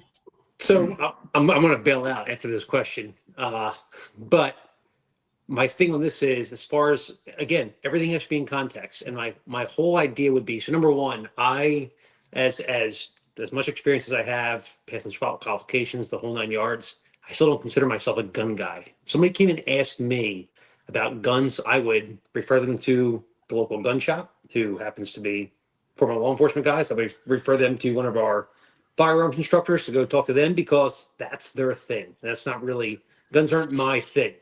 I have more experience than most, but it's not my thing. All I would say is, they're like, hey, I need to have an answer. Just like with radios, what is your goal with it? If you tell me, hey, I'm just getting into it, I just want to basically push the buttons and learn how to use it, then by all means, get a Belfang if you want a radio, get a Tars if you want a handgun, buy a PSA if you want a rifle. You will learn how to use all three of those and figure out how to use them. If you tell me, hey, I'm getting this for home defense, preparedness, for an emergency communications tool, well, then there are some minimum standards that should be met. So if we're talking radios, I harp on it all the time. What's the IP rating on it? We know Belfangs don't have one. Get one that has an IP rating, because you're going to be used it in some sort of, unfavorable conditions, most likely. If you're going to get a pistol, get a Glock. It will always shoot. Like Phil said, I think, hey, if you pull the trigger, you want it to go bang, that's what a Glock will do. If you want to get a rifle, PSA, the fact that the word maybe was used 30 times in this conversation, I would be like, listen, a Smith & Wesson M&P, a $500 rifle, but it's a Smith & Wesson that has a proven track record, I'd go more that route. But again, don't ask me, talk to a dude who works in a gun store. And that's kind of my, take on all this is what are you getting it for? If you're living in the city, I lived in New York City. My goodness, would a rifle do me any good? Probably not. But as far as home defense went, I had a shotgun because I wanted to learn how to use a shotgun and use it to defend my home. So you just need a pair of revolvers in New York so you can do New York reload. Yeah, well, but to the point, it's like, oh, well, if I wanted to learn how to use a shotgun and just go to the range and learn the mechanics of it, well, then I'll buy a Savage. Right. But if I want this thing to keep under my bed and possibly use for home defense, well, that's not going to fly. I want to need something much better. I want to go with a Mossberg, right? Or something that has a lineage behind it. So let me follow everybody else and let all the remaining air out of this balloon by saying 99% of the people that are complaining about PSAs will never shoot any AR of any kind, of any make, enough for it to matter. Most people that complain about how your gun is too cheap or the wrong one or not accurate, blah, blah, blah, blah, blah, will never shoot theirs enough for it to matter. And if you can safely handle the firearm, not into your freaking foot or your thigh, put rounds on target at a range of about 5 yards, you are already heads and shoulders above the average person when it comes to the ability to handle the firearm and protect yourself. So, like, I say none of that to say you shouldn't train for that 25-yard pistol shot, or you shouldn't have an AR, or you shouldn't do anything else, only to put everything in context. The cheapest gun on the shelf that reliably goes bang when it's supposed to and doesn't go bang when it's not supposed to. I'm not throwing shade at any particular make of firearm, but you know, it's a thing. But anyway, but as long as it meets those qualifications and you train with it and you're reliable with it and you are competent, you're already in the game. You're already doing fine. Like, don't let anyone put it in your head that you have to go trade out for like a $2,000 handgun or a $4,000 freaking AR build, or you're not even trying, because it's just stupidity. It goes back to the same thing we talked about with radios and the same thing we talked about with med stuff. If you have a bucket of tourniquets and no band-aids, you're a rube. If you have a man-pack radio that can communicate with Mars, but you don't know how to program a handheld, you're a rube. Like, let's just put everything in context and realize that the average person would be well served by a 9mm double stack handgun and 200 rounds of ammunition, 150 of it to go get some practice, and 50 in a worst case emergency. Don't stop at 50 rounds and a 9mm. Like, don't stop there. I'm just saying, like, if that's your entry level, that's entry level. That gets you in the game. Fair enough. You can have any handgun you want as long as it's a Glock. Taylor, did you need to duck out before we move on? I do. So okay. thank you guys for having me. I'll see you guys next time. Thanks for joining us. We appreciate you. Hopefully, good night. come back. So, John, I am forced to say that I do not and never have owned a Glock. I'm a CZ guy. I'll make an exception. Yeah, I've played with enough CZs to be okay with that. I daily carry a CZ compact, and the bedside gun, the big gun, is a PO9. Yeah. But yes, I still get phenomenal amounts of crap from all my friends. Like, how do you not have a Glock? And I'm like, I've got lots of stuff you don't have. Like, why are we having a conversation? There's nothing wrong with a CZ. My only ad is there to folks is just make sure you got plenty of spare parts and magazines for them, just because it won't be as easy to get down the road. But $35 magazines hurt. I mean, other than that, dude, I recently got to handle one of the new Shadows. It was a Shadow Elite, I think. One of the new Shadow 2s that's optics ready. I think so. All I know is the thing was freaking put together like a Swiss watch. It was freaking nice. Now, it had the price tag on it to go with it, but yeah, it was nice. It was nice. I'll give you a pass on the CZs. There ain't nothing wrong with those. They're more than capable. Yeah, but at the same time, like my daily carry CZ, it's dinged, it's scratched, I treat the damn thing like a biker broad. It's been shot, God knows how much. I've put who knows how many rounds through the barrel. I treat the gun like a tool. It's a piece of Tupperware to me. It's not something I'm emotionally connected to. I just happen to like double action, single action, hammer fired guns better than striker fired. Hey, I cut my teeth on a old school West German 226. So I can't quite shake this really uncomfortable need to buy that Holstein cow patterned Glock pistol from PSA. Have y'all seen that one? I'm just a hair's breadth away from pulling the pink udder colored trigger on that purchase. Do it. You know what? I need it, and I don't know why, and I'm afraid. Do it, dude. Don't shy away. I'm scared of my own feelings. I am here to encourage bad decision making. Yes. I'm an enabler. I'm a full enabler. So do it. Well, why does that thing exist? I have no idea. Someone is going to want it, Exactly. Somebody will buy it. Yeah, someone will buy it. Let's jump into our next topic. So we are coming up on the end. I know we're at almost 2 hours, but thanks everyone for hanging with us so far. But our next topic is basically the ongoing attacks on ICE officers. So we'll cover a little bit of current events here. But basically, for some context, on July 5th, an officer was shot in the neck and is receiving treatment after responding to an attack on immigration and custom enforcement detention facility officers in Prairieland, Texas. And then it looks like, let's see, there was another incident that occurred on July 9th, and it was reported that 4 individuals were arrested for allegedly interfering with a federal immigration operation outside Los Angeles, as law enforcement officers face increased attacks for enforcing the Trump administration's mass deportation agenda. And so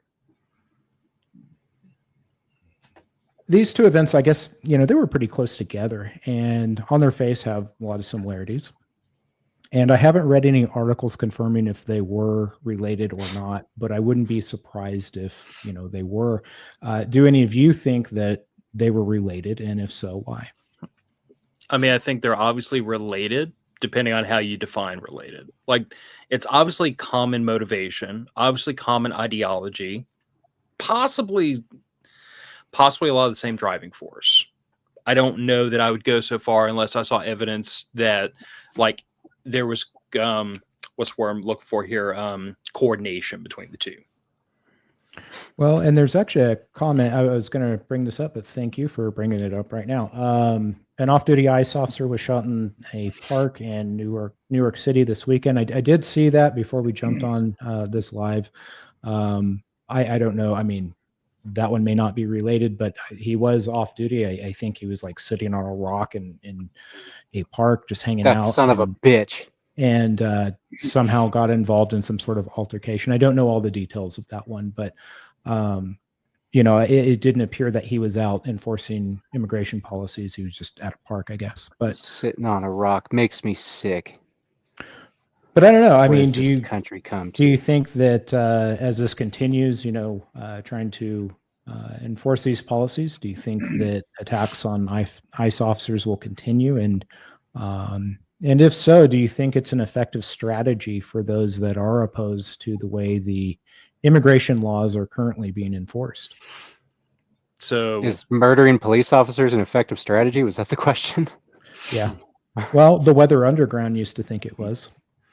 And they were wrong, because historically speaking, like every group that has ever attempted to coerce social and political change through targeted violence towards law enforcement has eventually realized that when you create enough mayhem, the average person, the normie, demands it be stopped.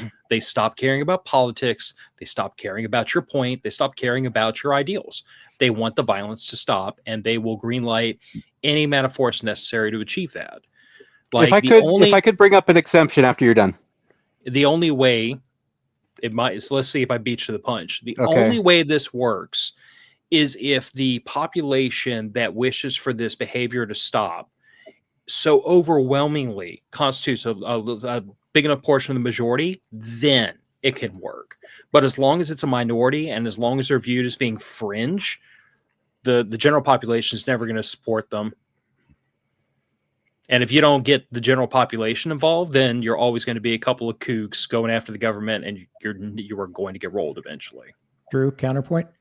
Okay, no, not a counterpoint, but I think I recall a situation, I believe it was in the Southwest somewhere, and it was a black fellow who was I think he was a police officer and decided to start murdering other police officers. And I specifically recall these bedwetters on the fucking news talking about how wonderful it is. It's like a real life Django Unchained. And I fucking recall that, and it was sick and nauseating, but they were glorifying that. So, and I don't know to what extent that was reflected in the local population, but I recall that one being supported by the media in that area. That was gross. Corsair Trainer says that so I guess this one in New York, it sounds like it may have been a robbery attempt.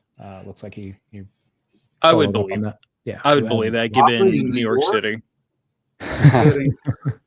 But Jared or John, any opinions either way? Yeah, to your point, is this an effective strategy as they're currently conducting it? No. Could it be an effective strategy? Yes.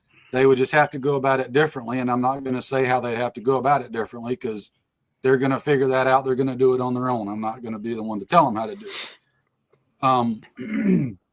It's a dangerous road exactly for what Phil said. You can push the average sports ball normie out there to suddenly want it to stop, regardless of how it gets stopped. And that opens up the potential to start going down roads that we might not ultimately want to go down, regardless of how much we want it to stop. A little Hegelian dialectic there. Little point counterpoint. I mean, you got to be careful about opening up Pandora's box, because what comes out of it might not necessarily be what you want to come out of it. Mm-hmm. I think that was probably the lesson during the. Go ahead. I'm sorry, Terrence. Oh, there's a channel that me and John briefly that I think that follow. We're stepping on each other. Go ahead. There's a channel that me and John kind of follow, and I didn't realize it at first. But is it the Terminal Element? Fuck that guy. Absolutely. That guy. I don't know about him. That's who I'm thinking, Jared. Don't mention his name, because I'm not going to give him any free press. No, I'm not going to mention his name at all. But you start to go into his comment section, you really see what he's really about, and he's starting to gain. He started off, I think, in the past year, and I think he doesn't have that many videos up, but he has like 10,000. It might be even more now. I don't remember. Subscribers. So it's definitely being fed from somewhere. But it's a means that all these anti-Semitics are they're starting to get more and more organized. And that is going to be a huge problem coming into the future, because now we have, it's not like it was 20 years ago or 10 years ago. We have all the social media now, and it's so easy for these people to connect on the bad levels like this. But it's also easier for people like us to connect and make good and do good out there in the world too. Yeah, I think it's going to get interesting in the next, as we kind of march through the second Trump era, and that certainly gives a lot of people a reason or excuse, whatever you want to look at it, depending on what side of the aisle you're on, I guess, but an excuse to, push back against, whatever they think the status quo is. And that kind of takes us into I believe this is going to be our last topic, and then we'll start wrapping things up. But this one's a sensitive subject as well. And so on June 29th, I'm sure all of you saw the news, 2 firefighters were fatally shot in Coeur d'Alene, Idaho. The gunman fired from a position that was near a popular hiking trail, and it's believed that he had ignited a brush fire to draw in first responders so he could ambush them. And so if attacks on firefighters, paramedics, and EMTs become more common, do you think first responders will have to reevaluate how they handled the safety of their crews when they arrive on the scene of an emergency?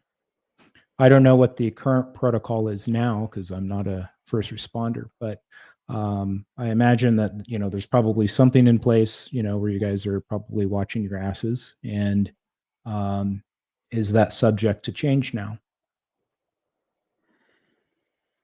Is it subject to change? The only changes I've seen so far is I've seen a few more guys deciding to wear armor, and even more people talking about wanting to wear armor. And I'm guessing a small fraction of those people will actually follow through with any sort of purchase, because it is quite pricey, and there is a social stigma against it still, which I can't wrap my brain around why anyone would make one of their brothers feel like they're doing something wrong for taking a purely defensive action. Now, in terms of responding to a wildfire, there's no way you can wear armor when you're working that hard in the heat and you've already got Nomex and shit on. So I'm conflating a couple things here. I'm talking about just the general changes that I'm seeing, security-minded changes I'm seeing in the local emergency services since then. But what can you really do to guard against something like that? I mean, you can be as situationally aware as you possibly can, but if you don't have information that you're going into a hostile situation, gosh, I wish Taylor was still here. I mean, this could be the grocery store. This could be an office building. This could be your kid's school that some crazy psychopath has decided to murder somebody at, and they might get a few people off before you can take them out. And you can't necessarily send, well, I mean, unless we were to massively expand the police force and massively expand funding of that. Well, here's one solution. I'd love to talk more about that. Firefighters should be able to be armed if they wish to be. What do you guys think about that? Real quick, let me finish this thought though. Without massively expanding the police force, the sheriff's office, you can't just stage for every single call. Right, and so that's what we do right now. If something kind of smells fishy off the dispatch notes, domestic violence situation or drug overdose, these are typically associated with increased instability, and so we might just send the cops in first, and they'll say, "Yeah, looks good, come on in." You can't just do that with every single call. There's not enough resources for that, and we cause unnecessary delays in many cases by staging unnecessarily. Now, as far as the firearms. Hell yeah. I don't know how many of them would want to do that while they're doing actual like fire suppression activities, because retention is kind of an issue there. Right.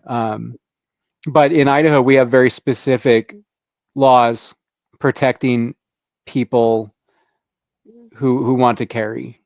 And so any sort of government entity that isn't the state legislature cannot restrict carry or regulate firearms in any way more strictly than the state legislature. Would you personally want to carry one? This is a very sensitive discussion that I can't give you a whole lot of personal details about. But what I can tell you is that there are laws protecting people from no guns allowed signs or no guns allowed policies by either government entities or nonprofits. So if anybody is even living in Idaho here and wants to research that further, the first one, get your pen and paper out. Statute 18-3302J. I'll say it again, 18-3302J. That one is the State Firearms Preemption Act. And so that says that no other government entity other than the state legislature can regulate firearms. So if you work for a city or a county and they say no guns allowed, they're not allowed to do that. Now the next one, it's another statute, 30-501. So 30-501, that binds all corporations incorporating within the state of Idaho as to the state constitution. They must adhere to the state constitution. So look up 30-501. Then we look up the state constitution. It says you have a right to keep and bear arms, which may not be abridged. So those rights don't disappear depending on who writes your paycheck or who your employer is. Those rights are rights.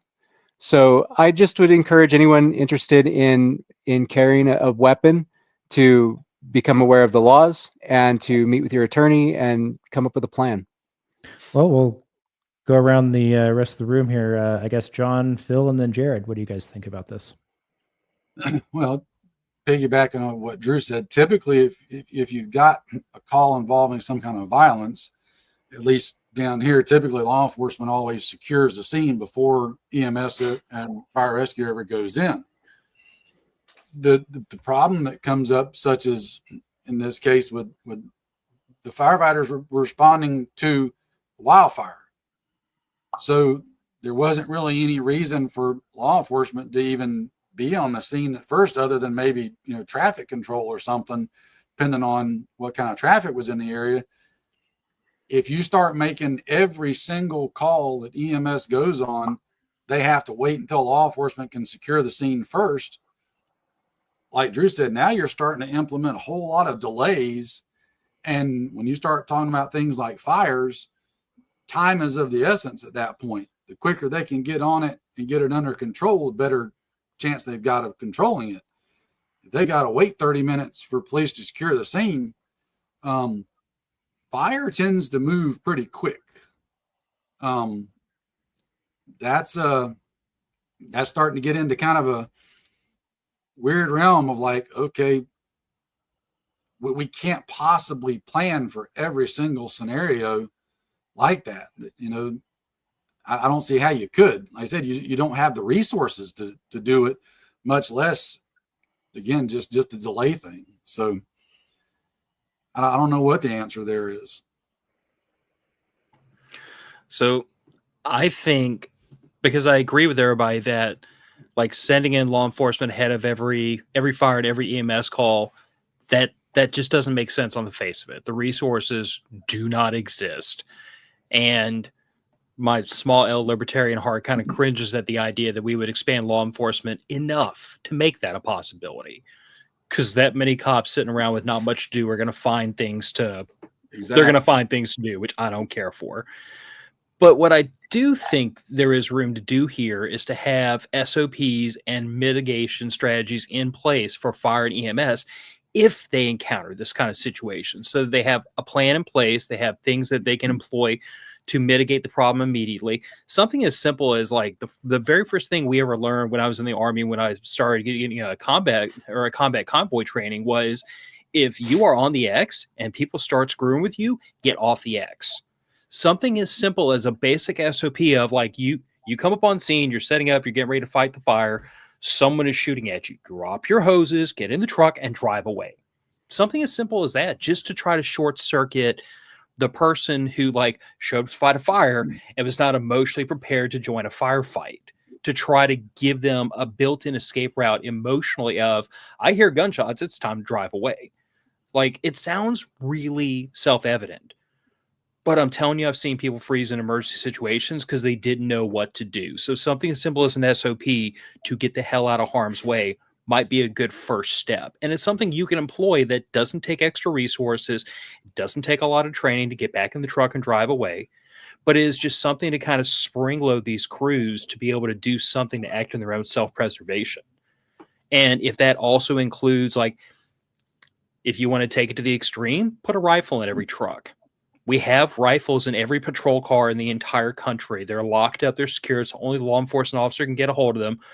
Put one in every fire truck and every ambulance if that's where it has to go, to guarantee the safety of the crews, to give them a fighting chance. Put soft body armor in the trucks just in case somebody wants to carry it. But I don't think that having cops follow around EMS and fire that doesn't work. It doesn't make sense. Jared, what do you think? I think everybody wants to live in this benign world where everybody's happy and the sky's full of rainbows and puffy clouds. And we all want that. But at the end of the day, evil is going to do what evil is going to do, and there's only so much you can do to stop it. Here's a crazy concept. Armed citizenry steps up and helps. That would also involve local politicians and local law enforcement in a lot of cases promoting that, which I can't speak for all of y'all around here, but I know that every time we've had pro-gun legislation pop up in my neck of the woods, the local sheriffs have usually showed up to scream bloody murder about it, and the local state troopers and the local cops. Bless them. Yeah. Well, we can't even get people to agree on security in schools. I mean, look, just me thinking out loud here, but me being a GWAD vet, I'm a little bit chubby, very broken, a lot of back pain, a lot of knee pain, but I would happily volunteer one day a week to go sit at a local elementary school with a handgun under my shirt, just in case somebody tried to hurt kids. And there are a freaking ton of veterans of all ages around the country who I'm sure would be happy to do the same, given the opportunity. So the fact of the matter is, we protect our banks, our money, and our politicians with freaking guns. I would like to be able to protect my 13-year-old kid with guns too at school. Just, it's a wild idea. You're just talking crazy now.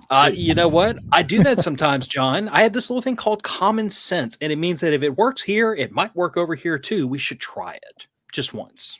You know, I think the volunteer thing is a good idea, but I don't think it's sustainable. People will get bored with it after a few months, a year, whatever. And what I was referring to was training involved.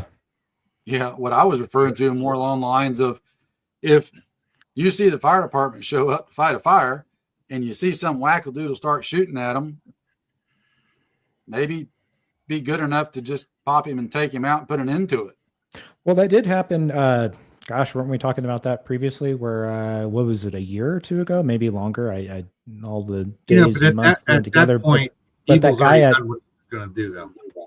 But that guy at that there's some guy going into a church. I totally forget where it was, but some guy was going into a church, and and someone pulled out their truck gun and killed the guy. So. But then you've got situations like what happened in New York City, where somebody was violent on the subway and a concerned citizen took him into custody, and he got the full weight of local law dropped on his head. So that's why I say that these conversations, the minute we start talking about civilians need to get involved, you have to have it a political, social environment where the community incentivizes that behavior. That's what's so crazy to me, because like the exact case that you talk about, like in the vast majority of Florida, I mean, I don't know if you've looked, but we got some pretty cool sheriffs down this way. Outside of Miami. Well, there is one comment in support of that. Florida sheriffs. Enough So, I mean, that kind of thing happening here, like, probably wouldn't even make the news. Like, it would be a non-starter, whereas in New York, it was a big, huge thing. Right. And that kind of difference in areas just blows my mind. Of like, I know me personally, I couldn't live in an area like that. Whether I was even, doing anything, that come up on the news, I'll be like, nope, I'm out of here. I got to go, because that's just, I don't know. Yeah, but to dark from other areas come to the Deep South and visit, and when we stop at the local Jiffy store and fill up with gas and go in to grab a bag of chips and a Gatorade, and there's people standing in line at the counter with guns on their hip, and the sheriff's deputy walks in and, hey, everybody, how's it going? And shaking hands, and walks on by, and there's just guns everywhere, and nobody thinks a thing about it, and they're just like, that deputy just walked right by him. Yeah. Nobody's shooting anybody, so you don't care. That's just how it is down here. But like you said, in New York, it's in other areas too. It's so totally different. Well, but to Darth Kitty's point, New Orleans is so anti-gun that it's insane. Down here in Louisiana, in the Sportsman's Paradise, where the parish I live in has a higher proportion of gun owners than every other parish in the entire state, and 35, 40 minutes away from me, you would get jacked up. Having a handgun under your shirt, having a concealed carry permit, even though we have constitutional carry now, you would probably get jacked up by NOPD just because they have suspicion to search you because you have a gun. And before you say a word, I understand that's not legal. I understand it's not constitutional. I understand it will not hold in court. But in that freaking place, it does. Because from the is the intent to create a chilling effect on gun ownership or carrying firearms? Is that the intent? You tell me what other intent there could be. All I'm saying is the problem took is everybody's guns away from them during Katrina, or as many as they could. Yeah, they took as many as they could, but they didn't get them all apparently. But and even that, for years after Hurricane Katrina, because I was in Louisiana National Guard at the time, I heard lots of allegations about Louisiana National Guard was involved in that. I believe that was the Oklahoma National Guard, because I recall reading an article about that, and I think the Oklahoma National Guard was involved in some aspect of that. And see, I would love to know exactly how that transpired, because me being embedded in Louisiana National Guard and that chain of command at the time, those orders never came through us, and we were supposed to be in charge of all the Guard assets that were in the state at the time. So it makes me wonder. Was that a local commander? Was it NOPD whisper in somebody's ear? I don't know. All I know is like the New Orleans Police Department was very vocal about wanting to disarm everybody. The state of Louisiana and the Louisiana National Guard was not. And I can tell you honestly that, like, me having been a young, dumb specialist at the time, I don't know that I would have reacted well to that order. But at the end of the day, like, the problem with New Orleans is that from the courts to the police to the citizenry that are demanding these types of policies, no one is going to draw a handgun to act on behalf of a law enforcement officer, EMS, or fire, because they have an equal chance of getting the hammer dropped on them as they do getting a pat on the back. There's no incentive structure for a citizen even to get involved in like trying to stop a violent altercation with two other citizens. There is no incentive. It is 100% risk and no reward. So if it's to save the life of another, they would still come after you. Possibly. I mean, we've seen that around the country. It's happened. So the problem USCCA has a whole page of testimonials of things like that, where like it was just every reasonable, rational, good human being would have taken that action, and they get prosecuted anyway, maliciously prosecuted. Yeah, Phil's right. Phil's absolutely right. Yeah, and again, I'm not debating what the law says. I'm not debating what the statutes say. I'm not debating any of that. I understand. I'm just saying that from the position of the average person, it is 100% risk and very little reward. And as long as culturally we continue, not we, the five of us, but we, this country, culturally allow that to be the talking point, you're never going to get the average person to get involved on anybody else's behalf, much less somebody in uniform. It's just, it is not in the cards. It's not going to happen outside of like really, isolated pockets where it's like small town, everybody knows everybody, and the sheriff's not going to put charges on you. Right. Yeah, definitely. Definitely be aware of your political surroundings is certainly a good message to take home. That is the end of our topics, and we did go over about 2 hours, but we had a lot to cover. So I think we'll probably wrap it up here because I know you guys are probably getting tired. But I do appreciate all of you and jumping on and providing your opinions. Certainly, I know Taylor had to duck out early, but certainly appreciate him and Rant Strategies. And John, thank you for taking time out of your day to do a live stream with us. We really appreciate you. Also, Phil, Matter of Facts podcast for coming back. Jared and Drew, you guys are okay, I guess, but. You're no longer regular Drew. You get to be handsome Drew because we have two Drews. Yeah. Wow. So let it go to my head there. Nah, we won't. This was awesome, guys. It was great talking to y'all. Great meeting you, John. You too. Is there anything that John you'd wrap up with, and then we'll good seeing you again, Phil. No, likewise, man. I appreciate you having me on. I'm not nowhere near important enough to get invited to things like this, but I'm glad to be here. Phil, any last words? Or are you good? I mean, that got dark all of a sudden. No, man. I love getting a chance to sit down and talk to y'all. I promise I will remember to invite my co-host along to the mayhem next time. But I appreciate y'all having me back, man. It's always a blast. Yeah. How's Cypress Survival going? Yeah. Cypress Survivalist. We did our first Get Ready event March.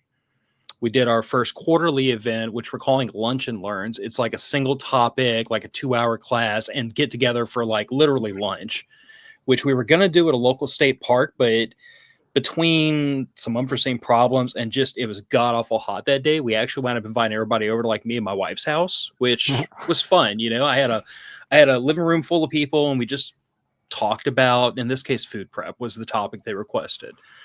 But Cypress Survivalist is going well, man. It was an attempt to take a lot of the things we do on the internet where we try to get people bought into preparedness lifestyle, and we apply that to like in-person events in the local area because there's people around here that need to know each other for activities. It's awesome. Jared? Nothing really. Just check out everybody's channels. Everyone here has good channels except for mine. Mine's shit. Yeah, you always say that, but that's not true. I just don't ever have time to make content, and then I definitely never have time to edit content. So, well, dude, make a video about putting your sights on backwards, and we'll all give you shit for it. Well, I can do that. I'm here for that. We'll do like an hour-long episode just about that. But right. Well, with that, one of these days, me and John were talking. We're going to do a live stream early in the morning before we both had our coffee, and we're going to just hate on everybody. You should. I think that we want to get off our lawn and get out of my swamp, and that would be a big draw, I think. especially before coffee. But anyway, we'll wrap it up. If you guys don't mind sticking around for a moment so we can make sure we get everyone's audio and video. And then everyone in the comment section, appreciate you guys. Thanks for the turnout and showing up and participating. And I guess we'll all catch you next time. So I'm going to Don't go to Terminal Element on YouTube. It's worse than literally Elon Musk. All right. Well, with that, thank you, everyone.